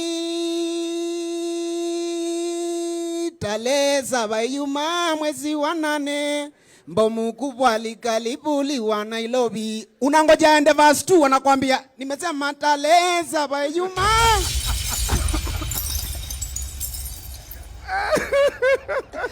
How do wetu? Jaribu mfute kazi. Wavinya Ndeti knows very well that the former governor alikuwa ameandika Ken wa Maria kama mfanyikazi. Akamvuta. Akatoa ngoma yake inaitwa Sinema. Kuna mwingine rafiki yangu alifutwa, ni musician. Bala ende home akaingia studio. Na hii wimbo itafanya umrudishe kazi, jua na kudis. Oh, na nivuta kazi bibi yako anashinda kwangu.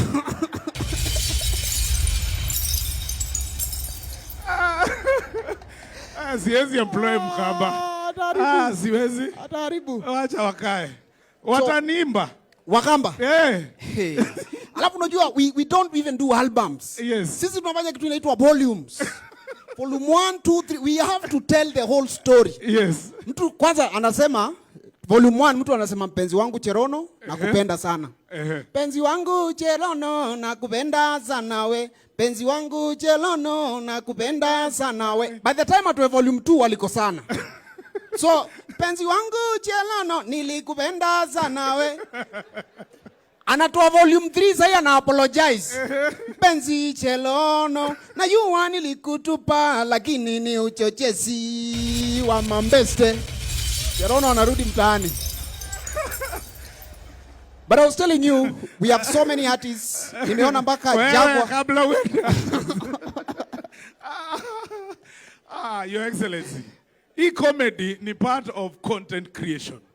Tumekuwa hapo ama mjatuona? Live kwa TV kuanza tukiwa wadogo, that time Chipukizi ilikuwa na kichwa kubwa, well he still has. Alafu tukakuja mpaka tukafika hapa. Mbele ya Mheshimiwa Rais. Haina haja useme niko na kichwa kubwa mbele ya rais. Na mimi sijasema wewe unakuanga na umama mbele ya wadosi. Your Excellency, sijaiona mwanaume ako na umama kama huyu mimi. Unajua hata I think we are ready with the next models. Yes, we are ready. Tukimaliza utatufanyia ka modeling na hiyo MCJ na hiyo umama, yani mimi na umama. Nafurahi sana Your Excellency ulikataa ile bill. Juu huyu angetu confuse. Ati wewe! We! Lakini si vile huko tu boss. No, I am saved. Kitambi vile unatembea. Tukuelewi. Coming on stage next. We are going to have Tunaona umama, mwanaume anasema, unasema kama macho ngumu. No. Meru, wacha nikwambie baba, Meru hakunanga hizo mnasema sijui LGBTQ. Meru hakuna. Ujaribu ndio lincheke kuone. Baba kwisha. Huko kwetu ni wanaume kamili.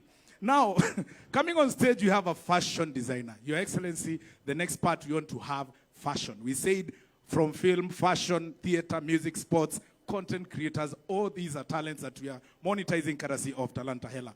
And before I call them, we are going to the session of the fashion now. Before I call this wonderful lady called MC Akinyi Odongo, I want you to tweet using hashtag Talanta Hela. Come on guys, mumekuja State House. Si ulipiga picha? Hiyo picha ukipost, hashtag nini? Talanta Hela. Hashtag is Talanta Hela. And so this lady coming on stage, she's a fashion designer known globally. and she's a mentor in the fashion industry. She has a school of fashion and trains other ladies to do what she's coming to show us here. So ladies and gentlemen, please, with a round of applause, let's welcome MC Akinyi Odongo, OGW.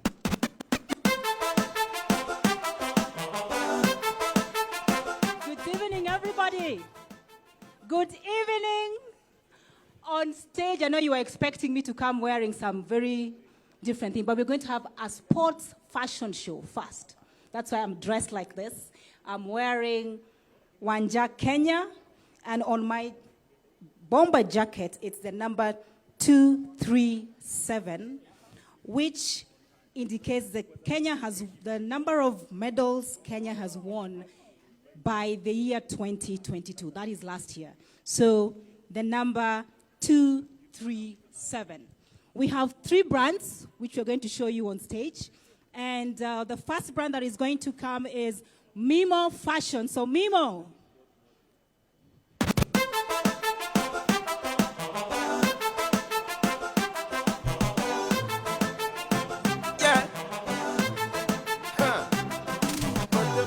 We making it touch your soul, take you to a place you never been before. Africa tonight, so Mimo is an exceptional brand. I'm Kenyan, so you know made I'm a marathon runner. The garments are meticulously done. It It stands as a symbol of unwavering dedication to Kenyan fashion and Kenyan athletics.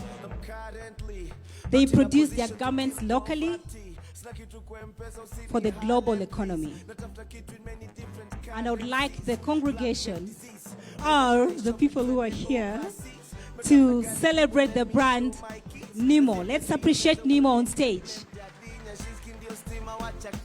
It's a brand by a Kenyan youth.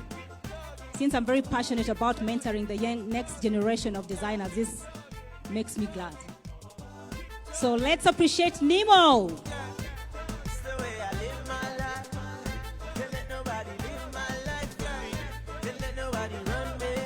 And Nimo is wearing Enda shoes. Enda. Hata mimi nimevaa Enda, nimedunga Enda hapa. So Enda shoes on stage, and the water bottle is by Ziwa. So hawajabeba tu chupa. Mnaona ni nini wamebeba? Hiyo wamebeba a brand that they are representing.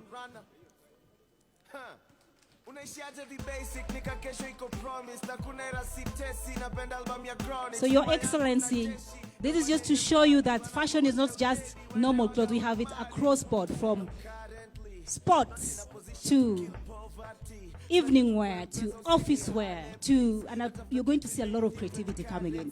Thank you so much, Nimo brand. And next on stage, we are going to have Warrior Sports. Warrior is the ultimate destination for both stylish and high-performance sports and leisure wear.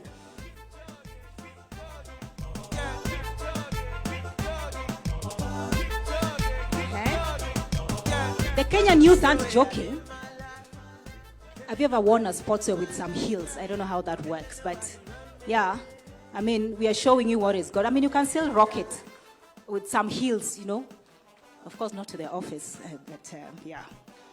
They are thrilled to be a brand that combines the best of the fashion and functionality, catering to people who embrace an active lifestyle while maintaining their sense of style. Sasa hapo ndio football. Hiyo ni locally designed with a group of young designers, Warrior Sports. Hata socks, viatu, socks, kila kitu made in Kenya, 100% Kenya. And by the way, as I even continue this, I hope your neighbor, just ask your neighbor, are you wearing a local brand? Muulize ni mgani. Hashtag, I'm wearing Mambo Pambo, I'm wearing, amesema nini? Na kama hajava mwambie shame on you. Just kidding. But I hope you got the, it means we should have, Your Excellency, we should have actually put a dress code and let those who are not wearing local to remain out there. But being courteous to all of us. Thank you so much, Warrior. This is locally made. So I think the county governments are here, uniform zilema, bottom up football inakuja, uniform iko hapa. So just order. Pesa mfukoni, Talanta Hela, tunataka pesa mfukoni. Thank you so much, Warrior. Let's appreciate the brand Warrior. Next on stage is Wanja Kenya, who has dressed me. Of course, the shoes is by Enda. Wanja Kenya is on stage. They're the creators of the Team Kenya outfits that were adorned at the Athletics in Tokyo 2022. And by the way, this particular show, these are international brands. Hawajavaa tu nguo hivyo. Hawa ni athletes. Naona? These are athletes representing Kenya. So these are our brands made by Kenyans. They always celebrate Kenya. When you look at rugby or international markets, you always see every Kenyan is wearing this. And I think they're beautiful. They're also having some there. Maybe you buy Kenya, build Kenya. Thank you so much. We have the next. These are all our superior. Who knows that girl? Oh my goodness. Who is that girl? Look at her.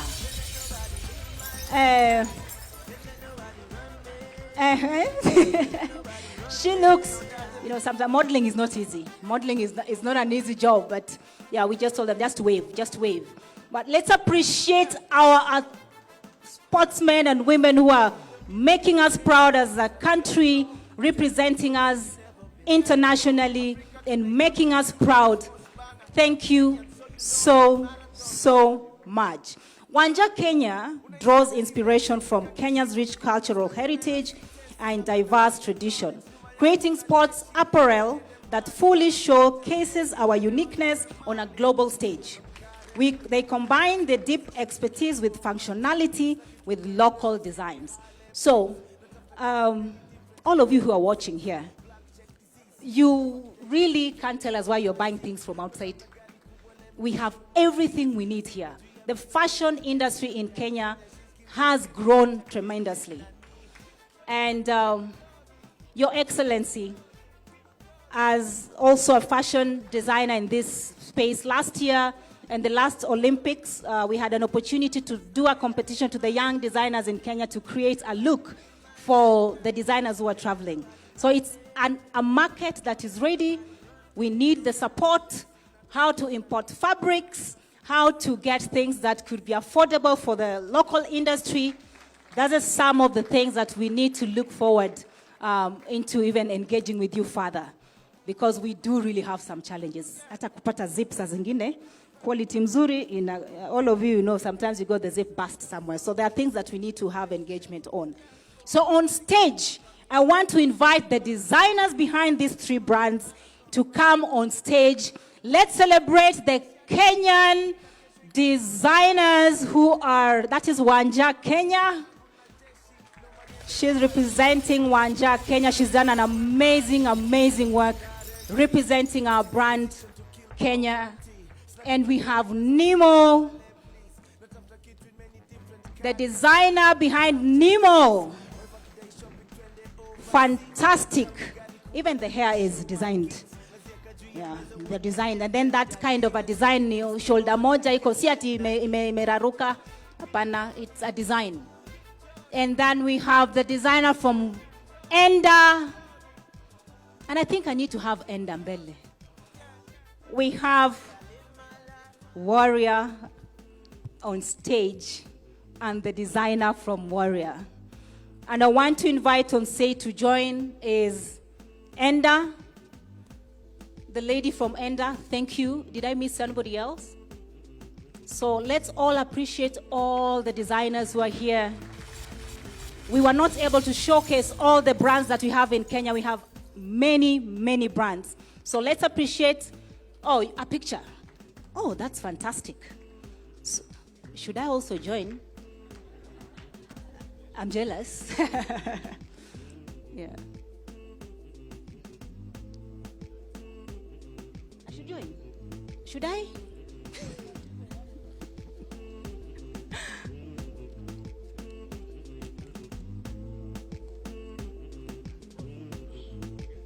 Nimezoea mimi kama ex officer najua kuomba ruhusa.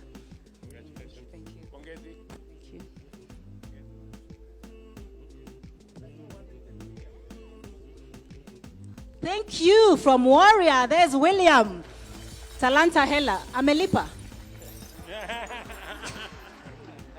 Unajua tu says yote. Lakini sasa kama how much is it? What we are selling here is Talanta Hela pesa mfuko. 3,500 itatoa. Sawa sawa, I'll confirm. Thank you so much. Sasa utafanya ka runway kadogo. Thank you so much. Kwa Hustler Fund. Na tujaipata bado. Thank you. Hey DJ, we need the music as we leave. Not in a position to kill poverty. Sina kitu kwa M-Pesa usinihale please. Natafuta kitu Tuwapigieni Akinyi and crew makofi tafadhali one more time. MC Jesse, do you think that unaweza fanya modeling? To introduce from there. Based on the previous conversation. Just try bro. Just be you, bro. Ningekuwa nimepewa hizo nguo zao ni sawa. Si ulinienjoy nimevaa nguo za chama ya UDA. By the way, my secretary general wako hapa Malala. Mheshimiwa Malala is an artist. Did you guys know that? Huyu tukimwambia ni ingine noma sana. So ukiniambia niko na mama na ndio marafiki zangu, unataka kusema sisi tuko na nini? Wacha kuvuta kikosi kwa history yako. Inaweza vuta kikosi ya umama ni personal bro. Umama ni yako. Hapana, but unajua wacha nikwambie, wewe kwanza ulifanya, huyu mtu wewe uchocha sana mademu wa Nairobi. Do you know guys that in Nairobi if you are not married now na hauna pesa, wachana nayo. So because Nairobi ladies, they don't love you for who you are, your excellency. They love you for what you have. Na mpaka wanapigiana simu wanaongea. Unajua unaweza pata mtu akona sura kama, sasa sijui ndatumia gani, lakini ni example. Kama na Simba Arati ni example, your excellency. Usinivote hapa nje uanze kusema nao who is funny now. Lakini unapata governor kama Simba Arati. Kwa sababu akona pesa. Si unaona akona kipara. Na sura personal. Na sura yake tu. Private. Usichoche sana lakini. Sura yenye yeye peke yake. Ndio anajua. Yeye uifurahia. Today tunamchocha. Sema oh my god. Akina penda kipara yake. Kwanza avae sharpshooter. Alafu avae suti anakaa sponsor. Your excellency sota na the same kipara. Mademu atakuwa anauliza guys, sasa nikuulize Mili, kama nywele zinashindwa kusurvive mimi ndaishiaje? Your excellency ni jokes. Ni jokes. Uongo. Mheshimiwa, Your Excellency, aliniambia atakupiga na hiyo. Nitumie yangu uone nikwambie ukweli mingi zaidi. Bro, si ulisema? Mimi ni msema kweli. Mimi nimeingia kwa wale watu ambao wanasema ukweli. Niseme nisiseme? Mimi ndio ndasema ukweli. Ukienda hiyo direction, nimekwambia kitu watu wanafanya Kayole, watu wa Kisii. Unajua Kayole, governor, sijui kama unajua, kuna siku watu walikuwa wananyongwa sana. Saa 3 ikifika kama hujafika unanyongwa. So residents wa Kinakatelo wakasema ndio usinyongwe, unalia kama bunduki, unapita unasema tua. Sasa shida ilikuwa wa Kisii, your excellency, na soprano tua. Baka mwizi anauliza, kwani hiyo ni bunduki gani? Silencer buda. Wachana governor mdosi. Okay, nimewacha. Lakini kama ukiniachia yangu nitakutumia hizo stories za ameniambia. Governor pia ukiniachia ndaacha kuongea hivi vile naongea. Nitengeneze mfuko uone. Pia Jago yuko hapa. Ngoja, wewe governor alisema ati wa Kisii ni wachawi. Hiyo ni story yako. Pia amesema niseme. Okay, sawa. We have a lot of content creators in the house here. Wako wapi? Content creators. Wako wapi content creators in the house? Simameni tu tuwaone. Tusimame tuone. Tuko na Jemo ule msee ndani ya nyumba. Nimeona tuko na Cliff. Wacha niende hapo. Enda hapo. Ndio tuwaone vizuri. Tukiwa point tukiwa hapa wataona chipukizi. Nani huyu amevaa nguo za rasta? Huyu hapa? Si ni rafiki ya Wajakoya? Security kindly, kabla muangalie tafadhali. Nakada is needed. That is Jemaule Msee. Jemaule Msee, tupigie makofi yako hapa ndani ya nyumba. Jemaule Msee ndio amelea huyu kijana MC Jesse anaitwa Cliff. Amekuwa akiact, yeye ndio supporting wa Cliff na akiwa security. Akiwa security. Na wanatumia zile vitu Wajakoya aliwaachia. Nakada has that data, we are dealing with it. Thank you. Yes. Asante. Na huyo mwingine nani yule wonderful beautiful lady there? That is Aziad. We have Aziad there, tumpigieni makofi. Aziad Nasenya is here in the house. Thank you so much Aziad. Alafu tuko na Miracle Baby. Unajua Miracle Baby? Miracle Baby. Huyu ndio alianzisha zile ngoma zinaitwa Gengeton. Na ako na bibi yake anaitwa Karokatru. Ala. Saizi wameacha kuimba hizi ngoma za Nairobi, wanaimba Mugithi. Tuwapigieni makofi tafadhali. Oh, wonderful Miracle Baby. Alafu tuko na Sini hapa ndani ya nyumba. Jina yako ya kizungu. Najua ile ingine ya kipindi. Sasa yako ya ukweli nimesahau. Daddy Mato. Daddy Mato na ana mtoto. Acha kudanganya watu mbele ya serikali bwana. Niko na watoto watatu bwana. Nangangana hii Nairobi bwana. Hao ni wale tunajua Jesse Barisoke. Daddy. Alafu tuko na Mami Francis. Mami Francis pia yeye content creator in the house. Your Excellency, tuko na Katelo hapa. Labda Katelo useme hiyo salamu yako tu ndio security wajua uko cleared kukua hapa. Sema tu hiyo kitu yako. Oya. Mimi unaweza niita Katelo ama unaweza niita kwako Mbogi ni ya Kimonyoski tilafu sako ina the area representing. Okay, na nikijidai ujue nimejikopa oya. Na nimetoka Kayombo Tole. Kwa hivyo mtu akipoteza simu hapa leo nitafute nikupe sim card. Wala. Bas. Mimi msiniulize. Tuko hapa na Will Broda. Will Broda ndio alikuwa bibi ya Papa Shirandula kwa TV for many years. Makofi for the legendary Will Broda. Legendary. Jalango, who is now the current MP for Langata, alianzia kwa platform moja na Will Broda. Kwa hivyo one more time tumpigieni makofi mdosi. Your Excellency hajasimama lakini Samido hako mahali hapa. Your Excellency, if you don't know, huyu ndio mwenye Senate. Senate haina mwingine. And of course, tuko na wengi sana wako pale. Just wave to the people, content creators. Let's appreciate them, ladies and gentlemen. Thank you so much. And we are monetizing the content creators. The other day, Your Excellency, you are here talking about the tax yenye content creators wanalia. Wanasema tax.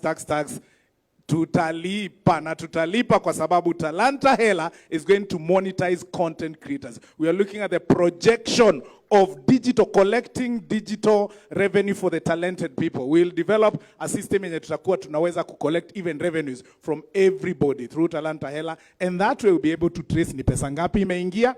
And just as I said, we are looking at 5 billion.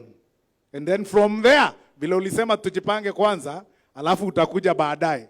Ukikuja hiyo baadaye, na tunaomba uendelee kutuangalia hivyo tu, tujipange, ndio tumeanza. Hapo baadaye, we will be able to pay those taxes without excuse. Thank you, Jesse. I think they are ready. And as we'll welcome them, guys, on social media, we are using #TalantAHela. Let us be informative. Usipige tu picha uweke. Tuongee juu ya shughuli tunafanya hapa. Yes. Karibu Wakinyi.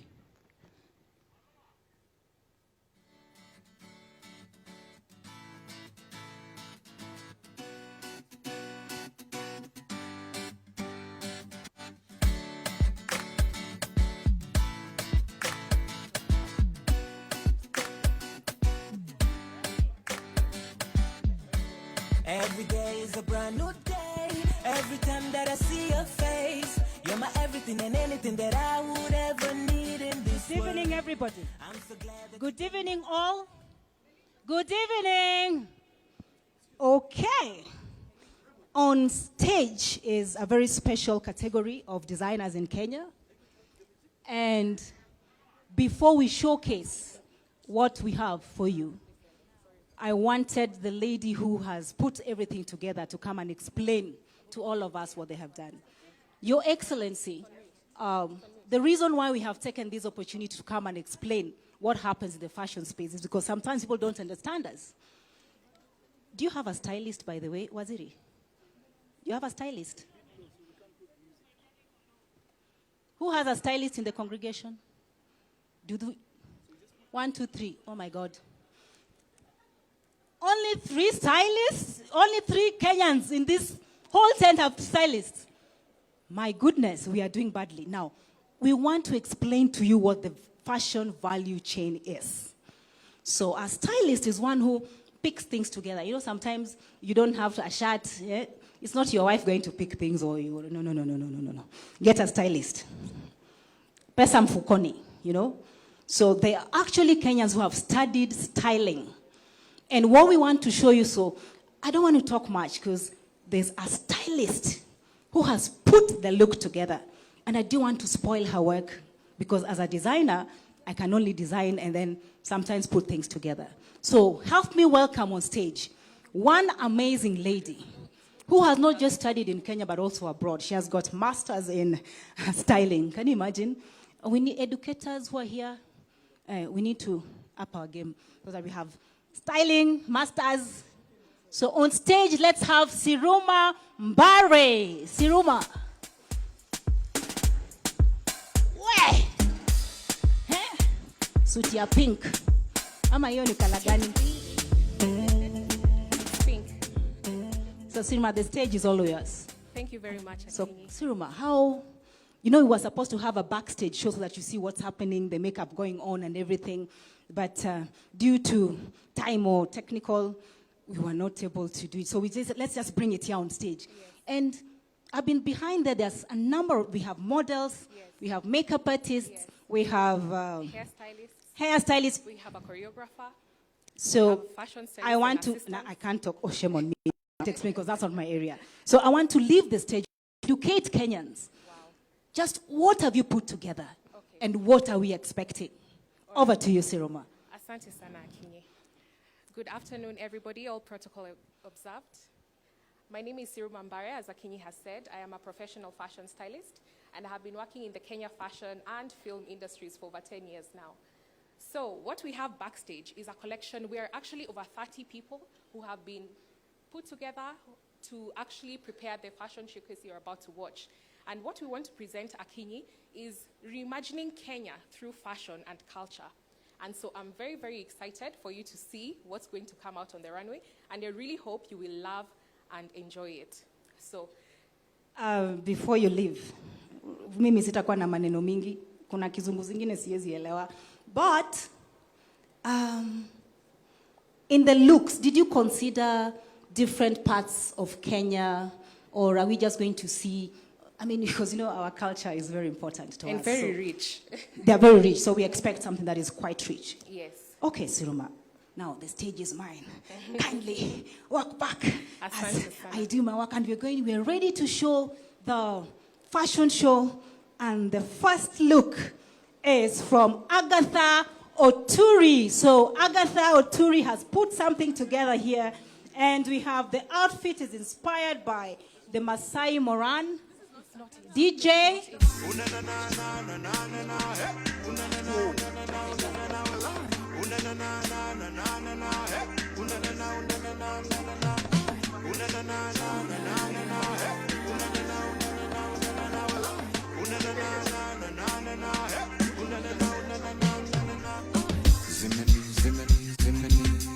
Zimeni bamba, zimeni ukweli wangu wa dhati leo hii wanishikisha. Please treat yourself to what has been put together.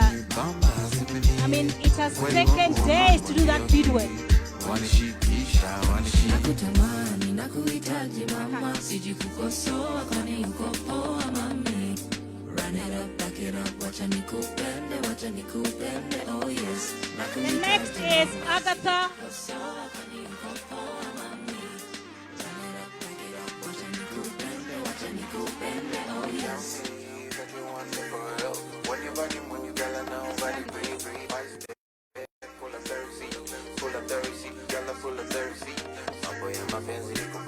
Purity Designs. Next is Purity Designs.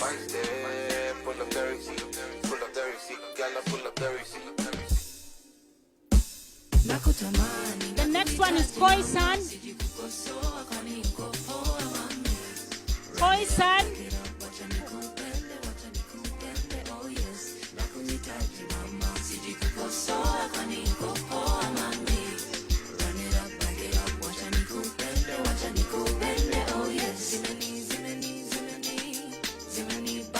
next on stage is Wildlife Works.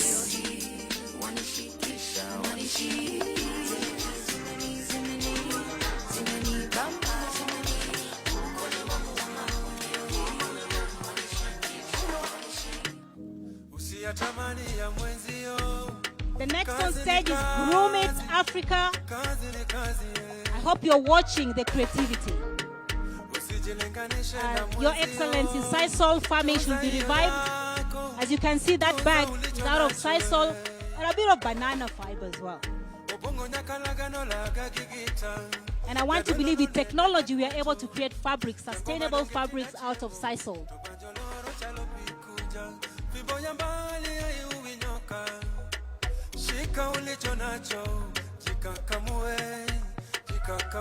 The next design is by Agatha as well. Let's appreciate the models as they come on stage. That is creativity at its best. Those are straws put together. You wonder how long it took. And the beadwork.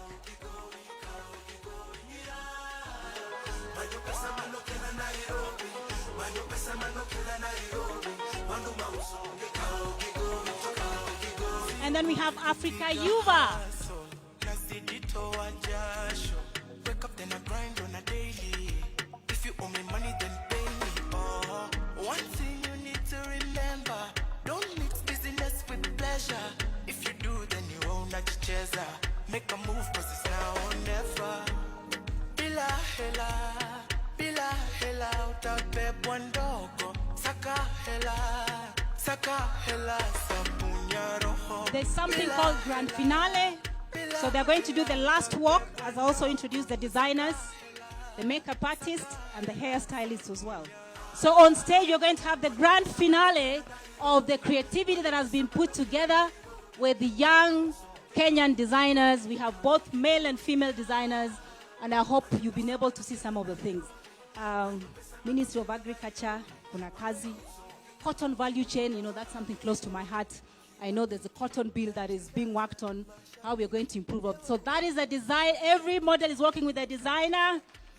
Let's appreciate them. And remain on stage. The next designer,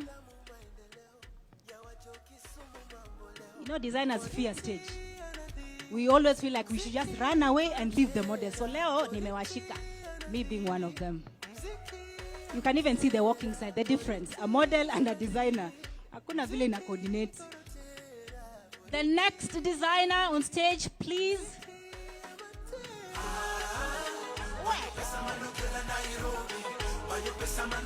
That designer looks, huyu designer anajua kutembea.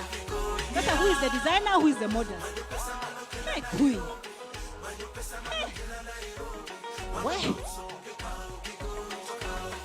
Next designer, please. I tell you. By the way, this piece is done by a group of women in Mombasa. So they represent a group of women here. The next designer, please. Makumi. Hiyo Sisal mtu akishuka namna hiyo. Na hii banana lazima tufanye vile tunaweza fanya fabrics out of bananas and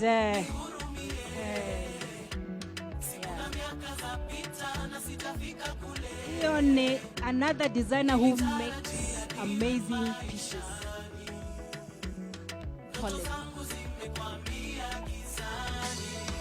Because of time, if I start mentioning names, we'll take forever. So I'm just saying design. So you see, it's the designer. Agatha Oturi. And by the way, this collection with the group that we have here, we have from veteran designer to the youngest designer. So we wanted to showcase, and Agatha Oturi is among the veterans. Ata mimi ameka kuniliko. So I have to humble myself. Yeah. So these are the looks that we had. And next on stage, we are going to have the makeup artist. Makeup artist Jesse, where are you? Makeup artist Mganga Jigangi. That is JC, who has done the makeup for all the team here. And Your Excellency, the makeup we have used, this urembo yote ni ya Suzy Beauty, Suzy Wakabi, a Kenyan brand that has changed the makeup. So we need to start creating a car. We are all with you. Fashion tunakuja. Then we have the stylist, Siru Mambare, who has put this thing together. Sasa nawauliza, mbona msikuwe na stylists?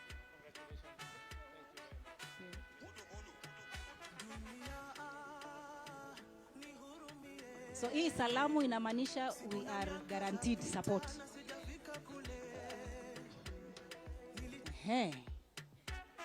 Hiyo nywele umeona iko creativity, iko Kenya, talanta hela.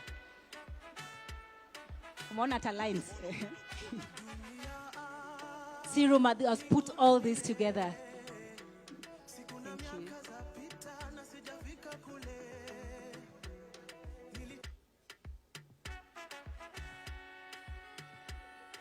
The hairstylist Johnny.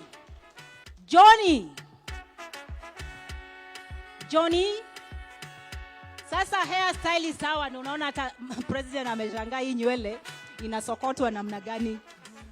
Na imefanywa na wanaume, sio wanawake. These are hairstylists by excellence. Stand in front. Hapa mbele.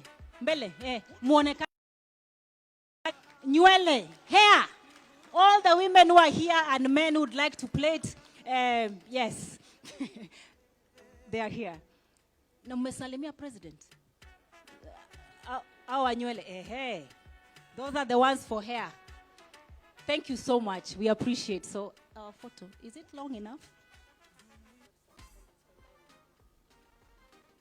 So can you appreciate us? So all of you here, we have about 600, 800 Kenyans. We need 800 stylists. Please reach out to us. We'll be able to sort you out. And thank you so much. Thank you.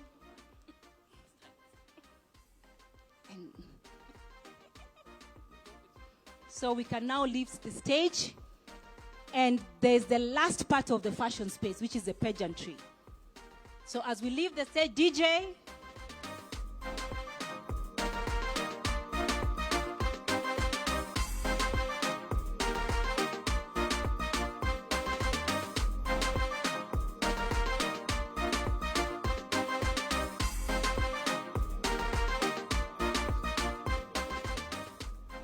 And next on stage is the pageantry.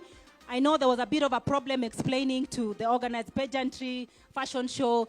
And right now you're going to see the Miss Kiambu, yeah, those are pageantry. So I'm handing over to Naisabwa.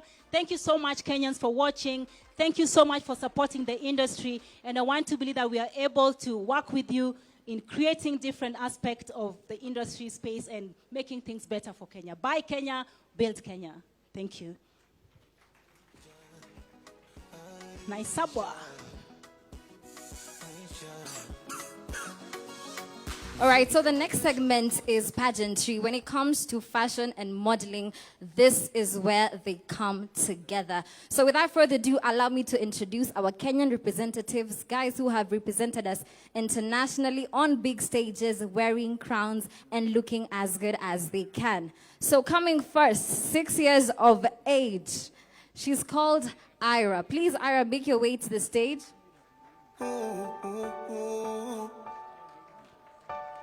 Ira is Toto Miss Africa Kenya 2023, Confidence Queen Africa 2023, and she won in South Africa this April under Little Mr. and Miss Africa. Oh, wow. Ooh, it's the confidence. It's definitely the confidence for me.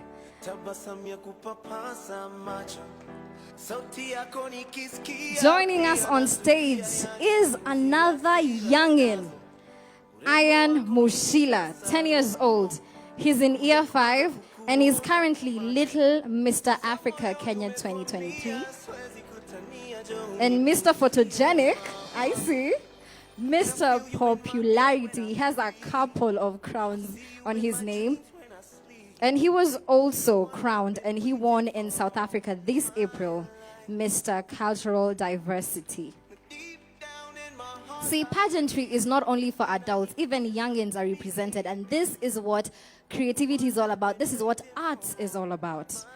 Coming next on stage is Miss Tourism Africa. She will be representing us at this year's Miss Tourism. Her name is Nemo. She's Mudoni and she's a climate champion and environmentalist and also a creative. See that style she's wearing there? That's her own design, House of Noni.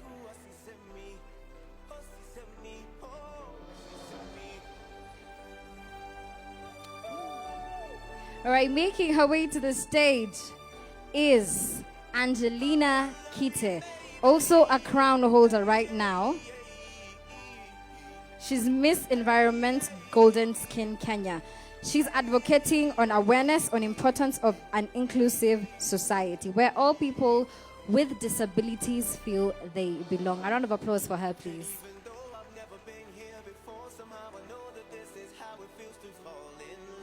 Coming up next, such a stunner, Mr. Kibra. By his name is Gerald Liboyi, and he's advocating for peace and mental health. And he is the Peace and Mental Health Ambassador in Kibra.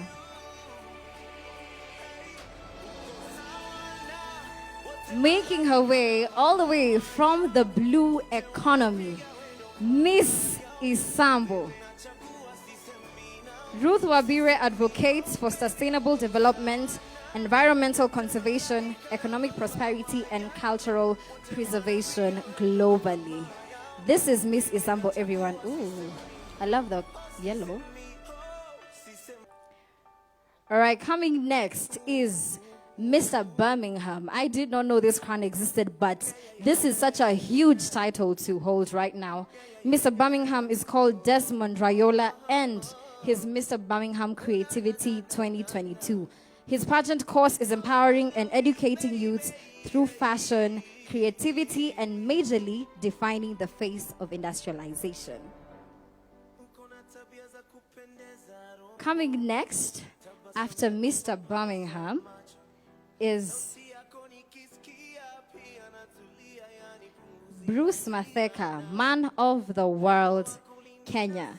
He is supposed to represent Kenya early next year for the international contest of Man of the World. Bruce is advocating and works closely with deaf communities and preaches of the importance of everyone to learn sign language.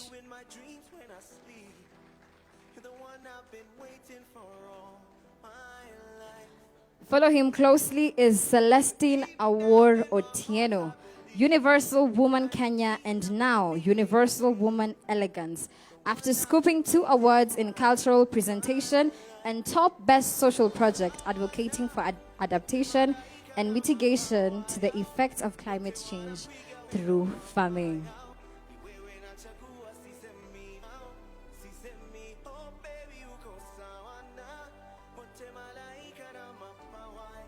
Lastly, we have Ivy Teresa Muhenje, Miss University Africa.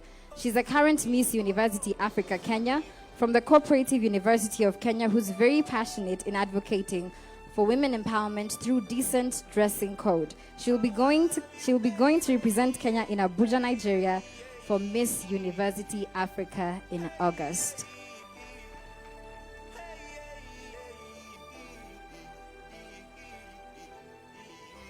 And we have a grand moment today. We are blessed at the Talanta Hela launch to have something really grand happening. But before that, I'd love to invite all the pageant kings and queens to come with us on stage.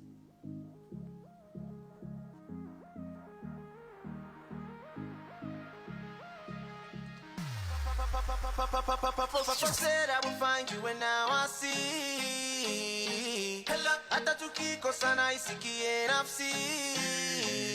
This is our Kenyan representatives. I need a bit more of Kenyan spirit, Kenyans.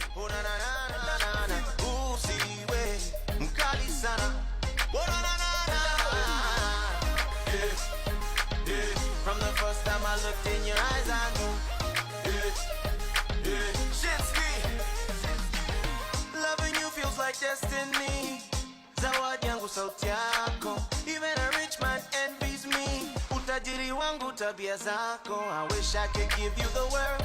The money yako ipimiki the world. Outside Kenya, these are the faces that are representing us, and I just have to say, they look amazing.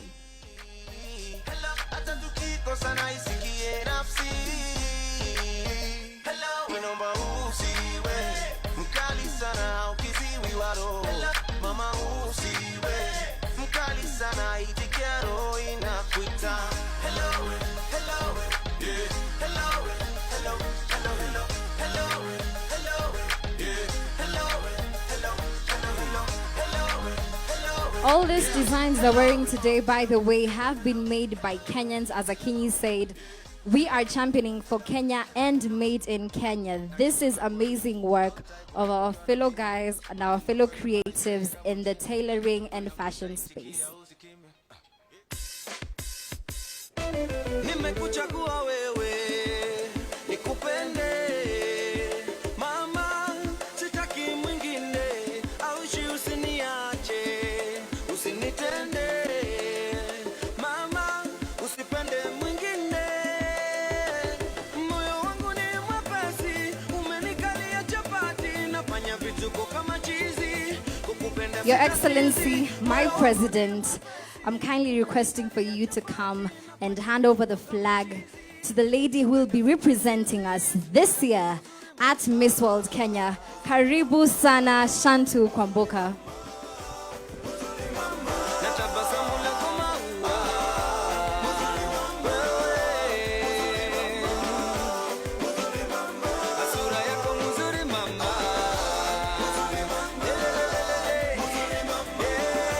Taking her gracious walk as the Queen representing Kenya. Such a beautiful face. One more time, please applaud Shantu Kwamboka.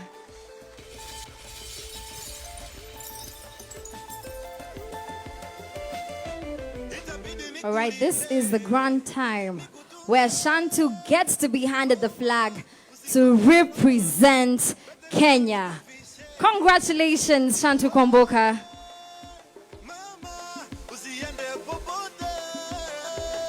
Makofi tafadhali, one more time. Makofi, makofi. His Excellency Governor as he joins them, Waziri.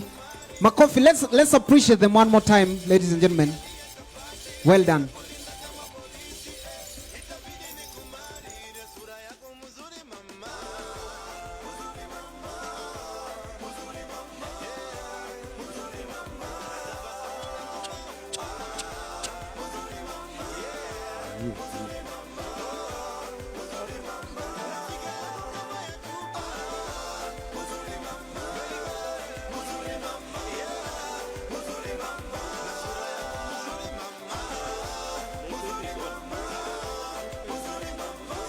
All right, I hope the camera team and the media team is ready to take this iconic picture.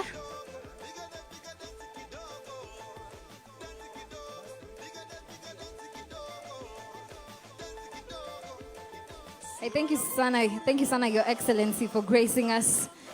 And this is the pageant space, and we are really glad that fashion and modeling is incorporated under the Ministry of Youth Affairs, Sports, and the Arts. All right, DJ, this is our time to strut and look nice. Afadhali, give us something.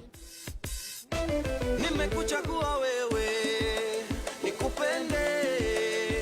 Mama, sitaki mwingine, aushi usiniache, usinitende. Mama, usipende mwingine.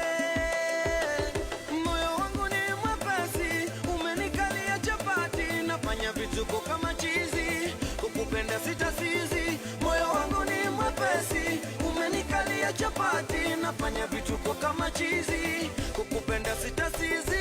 Sura yako mzuri mama, mzuri mama, mzuri mama, mzuri mama, na tabasamu lako maua, mzuri mama, Makofi. We kind of forgot to represent someone who just made this whole thing happen with the fashion and pageantry space. Tafadhali Liki, I'll just introduce you kidogo. Just say hi to Mr. President and tell him what you do in this space.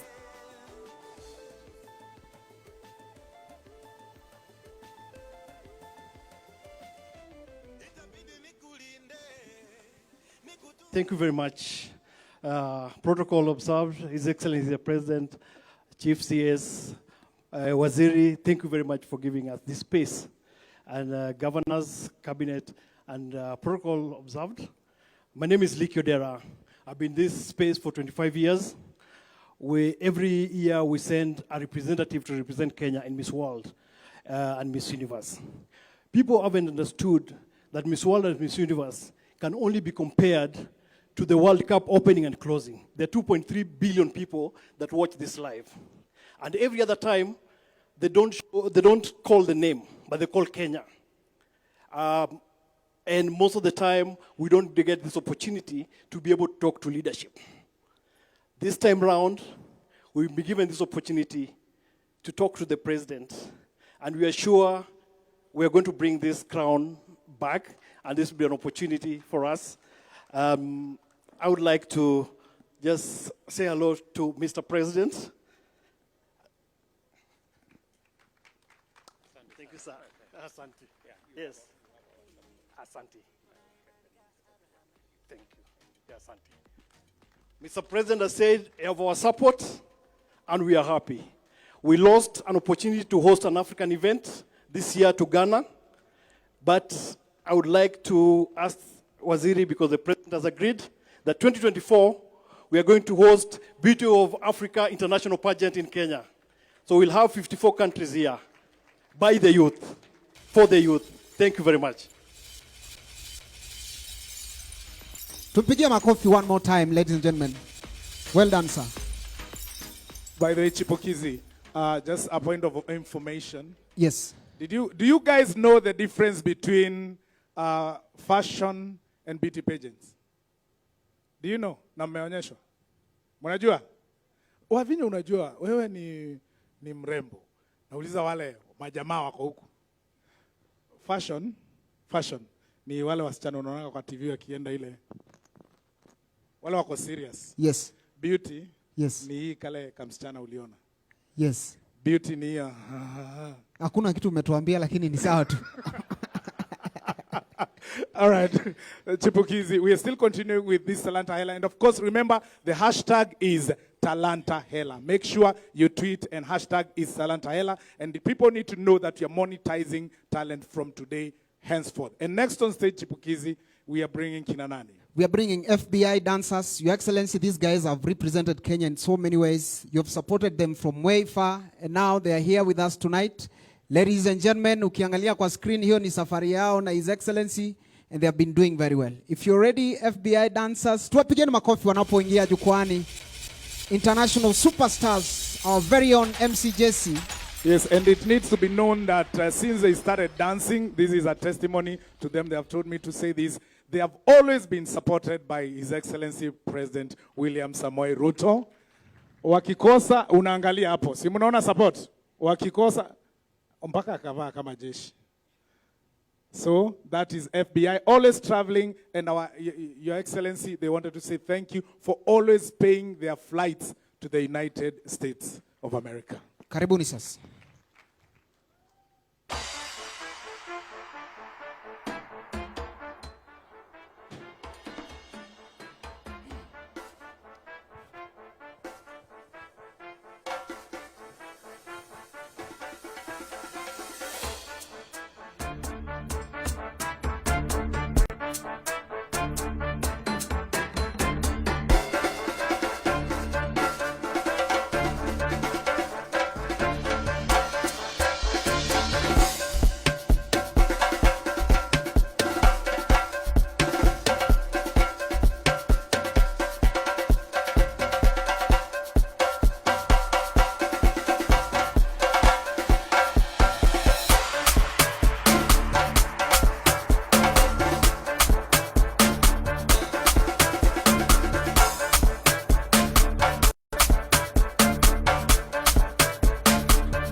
big round of applause for FBI.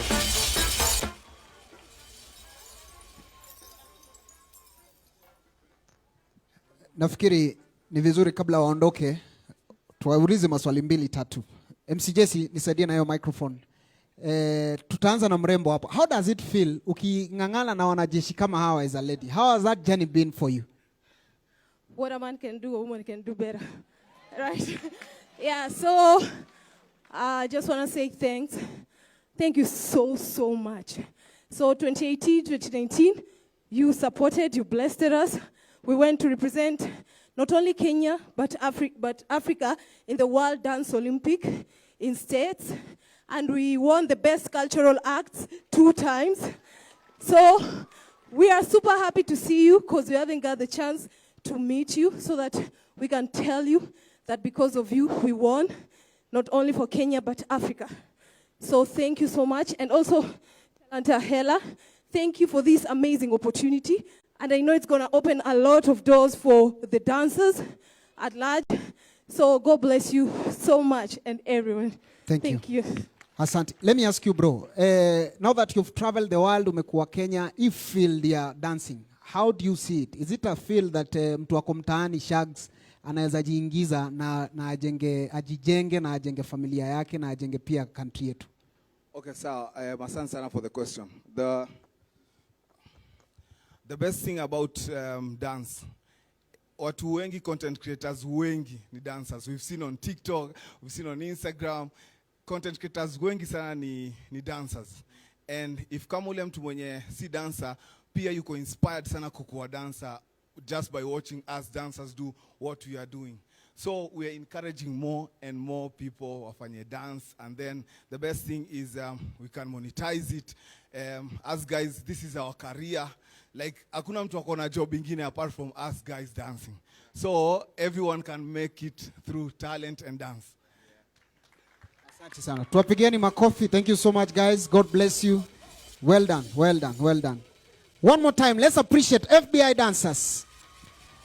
Coming right on stage, ladies and gentlemen, put your hands together for Sarakasi dancers. Karibuni sana.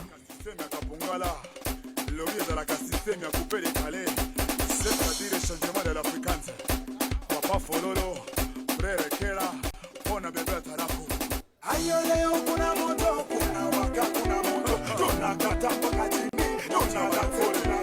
tunadanse kada uli, tunazitu kwa mikono, tunaburuka kandege, tunazikunda kachumbili. Sifu Mwokozi, Yesu Mwokozi, tena mkombozi.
Hey, hey, oh lo lo lo lo lo. Wewe, aya wewe. Hey. Aya. Oh yeah. Wapi makofi ya His Excellency.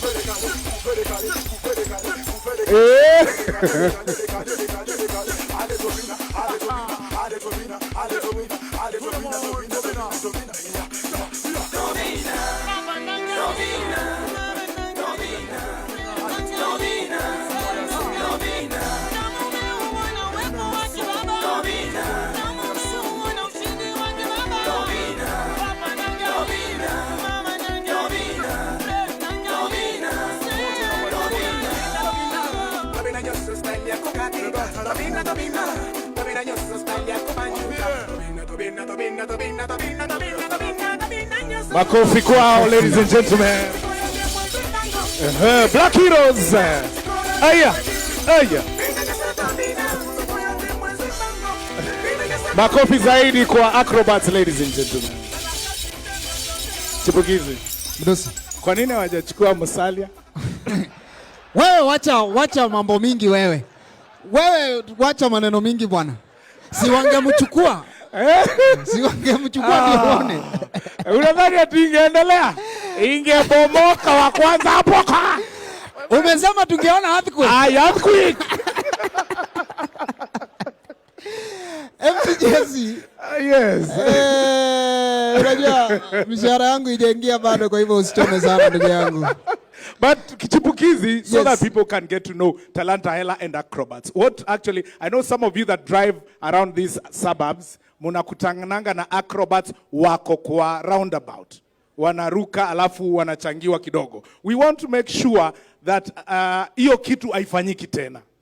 And thank you, Your Excellency, for allowing us to have such talents ambazo to make sure these artists are no longer begging kwa hizo roundabouts.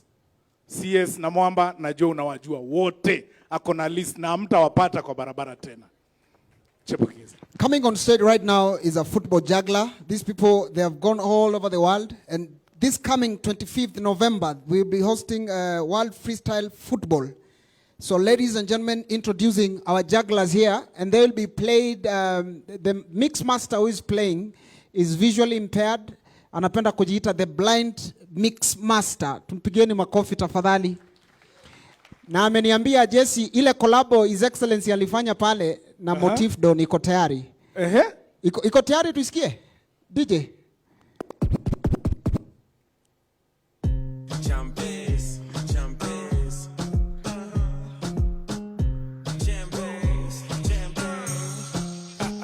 Wacha kwanza tuende na jugglers. Karibu.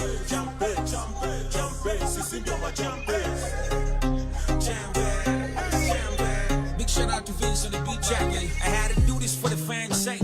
I'm getting all this love on the fan page. And plus I kill it on a damn stage. Eating my competition like pancakes. Ushocho ngoso ini za bea machampes. Weni mrazi beste zako ni masanse. When the Bobby wezi bishana na janches. In fact, I blow my talk it was a lunches. You hella done what you think is up with this rampage. You think you can kiss this up because this man's paid? I hope you know a nigga that I can't slay. Don't think you can intimidate me, boy, this man's brave. How deep is your love for me? Yeah. Iyo munze sinzuyaza. Baby, you're sweet like a pineapple. I took a bite and I fell in love. Yeah. Would you call me honey? Would you call me baby? Baby love. Would you kiss me daddy? Baby, you're my addiction. I live in the love kweli baby nipe tu. Na ukinikuta nimelala unakuja juu. Tena kwa jinsi liko hoteli na watau. Na ukinikumbatia moyo unadunda pu. Unadunda pu, pu, pu, pu.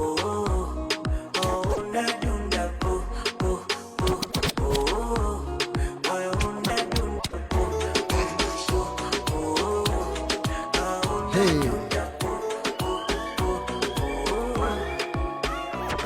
My hands, your waist, my heart. Awe kunani kuna kuna. Kuna kuna. My lips, your lips, they touch. We kiss unani kuna kuna. Ni kuna kuna. Nipe nikupe, come to the dance floor, babe. Leo tuna fesa fe banga, ama tuta do it your way. Yeah, wacha nikuse.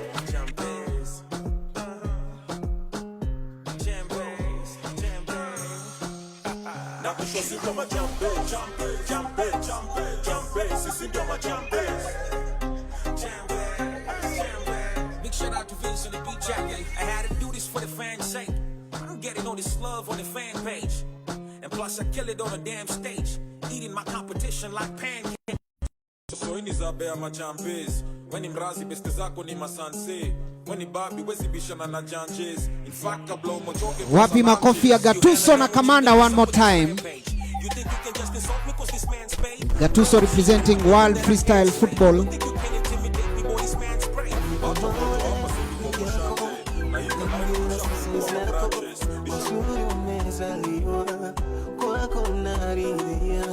Anapatia His Excellency pale. Wacha tuone. Hey! Hey! Hey! Bado. Hata mdozi yaamini.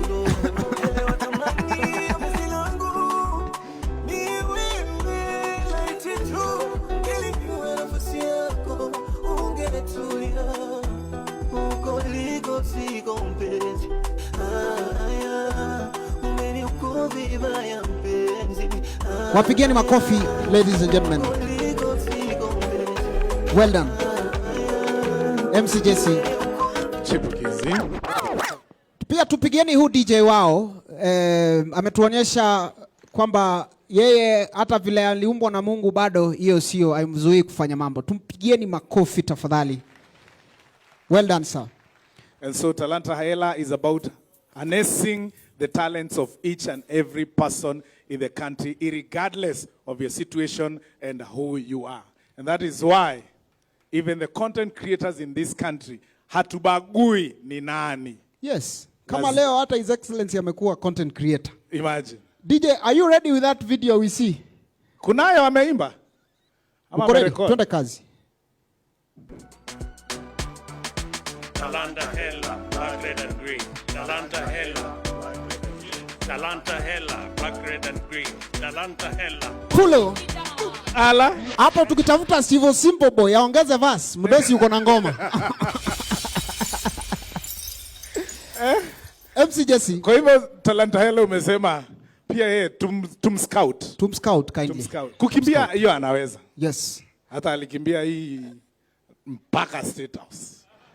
Alikimbia akashinda. Alikimbia hii race mpaka State House. Hakuna mtu angeweza. Umesikia? So the next on stage we want to invite she's one of the best comedians we have in Kenya. Your Excellency, huyu ndio ana represent watu tunaita vienyeji, mimi na Jesse Kenya mzima.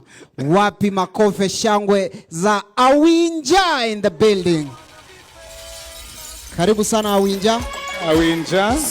Sikuji. Yeah? Sikuji. Awinja. Mumefungia msanii wangu nje alafu mnataka niingie peke yangu. Sikuji. Msanii mgani? Awinja msanii mgani huyo tena? Msanii wangu tumefika kwa gate wakaitisha jina nikawapatia. Sasa sijui ni kwa nini wamekataa ingia. Sasa nakuja kuperform peke yangu. Umepeana ID? Sasa umeona kuku ikipeanwa ID wapi? Si nilikuwa nakuja nayo tu perform alafu baadaye ikue kitoweo. Kuja bwana. Now that we are here.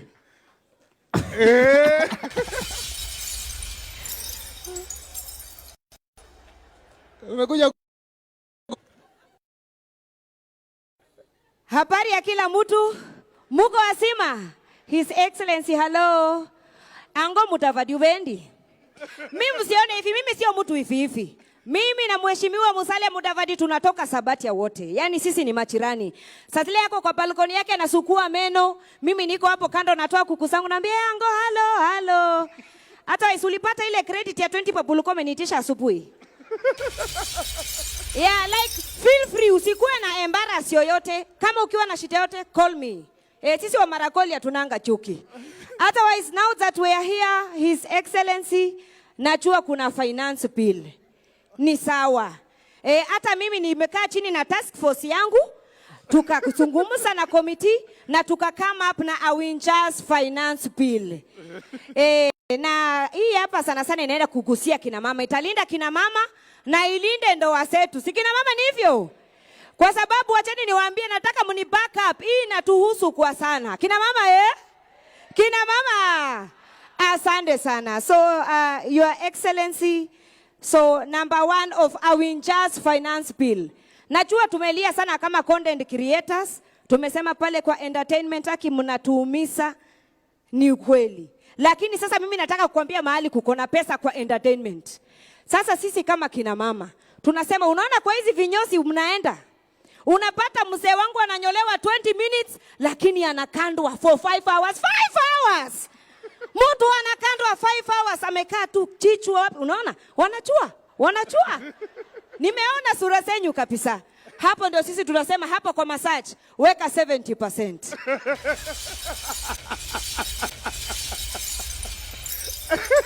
Your Excellency, haujawahi jiuliza Kwa nini wabunge wengi ni vipara? Angalia Itumbi hapo nyuma yako, hata ananichoma macho, kipara imeshaini. Ni kwa sababu ya nini kinyo? Kwa hivyo tunarusha wapi huko tax? Pale starehe ni mingi, starehe imekuwa mingi sana. Number 2 of Awinja's finance bill. Your Excellency, sisi kama kina mama tunataka kuintroduce second wife tax. Tunataka kuintroduce second wife tax. Mzee akijaribu kuleta bibi wa pili, tunamgonga na 50% ya ushuru. Akijaribu kuleta bibi wa tatu, tunamgonga na 100% ya ushuru. Kina mama Kina mama, niendelee ama nisiendelee? Thank you very much. And number 3 of Awinja's finance bill. Your Excellency, mimi nilikuwa tumuonelea hivi na kina mama wenzangu. Mzee wangu akikucha nyumbani saa 12 ametulia. Sitaki kuona simu yake itaimeingia SMS kutoka kwa mwanamke mwingine, kama sio dada yake, kama sio mama yake ama relative, ushuru ni 30%. Hiyo kesi haikui yangu, inakuwa ni yeye na nani? Na serikali, si ndio? And last, wacha niseme least but not last. Your Excellency, sisi kama kina mama ni watu watupendi maneno mingi. Natanganya kweli? Kina mama sisi ni watu wa drama kweli? Hatupendi drama, si ni kweli? Unapata mara mingi tumetulia kwa nyumba, nimekaa, I am just minding my business. Mzee wangu labda ako huko kando kwa pafu anaoka, amewacha simu yake kwa mesa. Amewacha simu yake wapi? Kwa mesa. Mimi say I'm minding my business, lakini simu ya mzee inaniita iko tu. Mimi I am minding my business, simu ya mzee inaniita tu, Awinja, kucha uone hapa WhatsApp kuna mambwembwe. Tunajua password, kucha utuangalie. Mimi sitaki, I am minding my business. In fact, ikianza kuniita naamka, naanza safari naenda jikoni, inaanza kunifuata. Na nyinyi kina mama mnajua simu zetu za wazee siku hizi ziko na miguu, si ni kweli?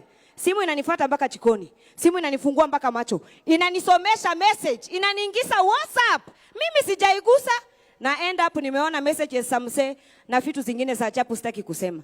Kwa hivyo Your Excellency, mimi nilikuwa nataka kusema, for every screenshot natumia serikali, ninataka mzee wangu anipatie tax ya hardship allowance, because I cannot fathom. Imekuwa too much. Kina mama mmesikia finance bill yetu? Kwa hivyo msiseme siku wa warn.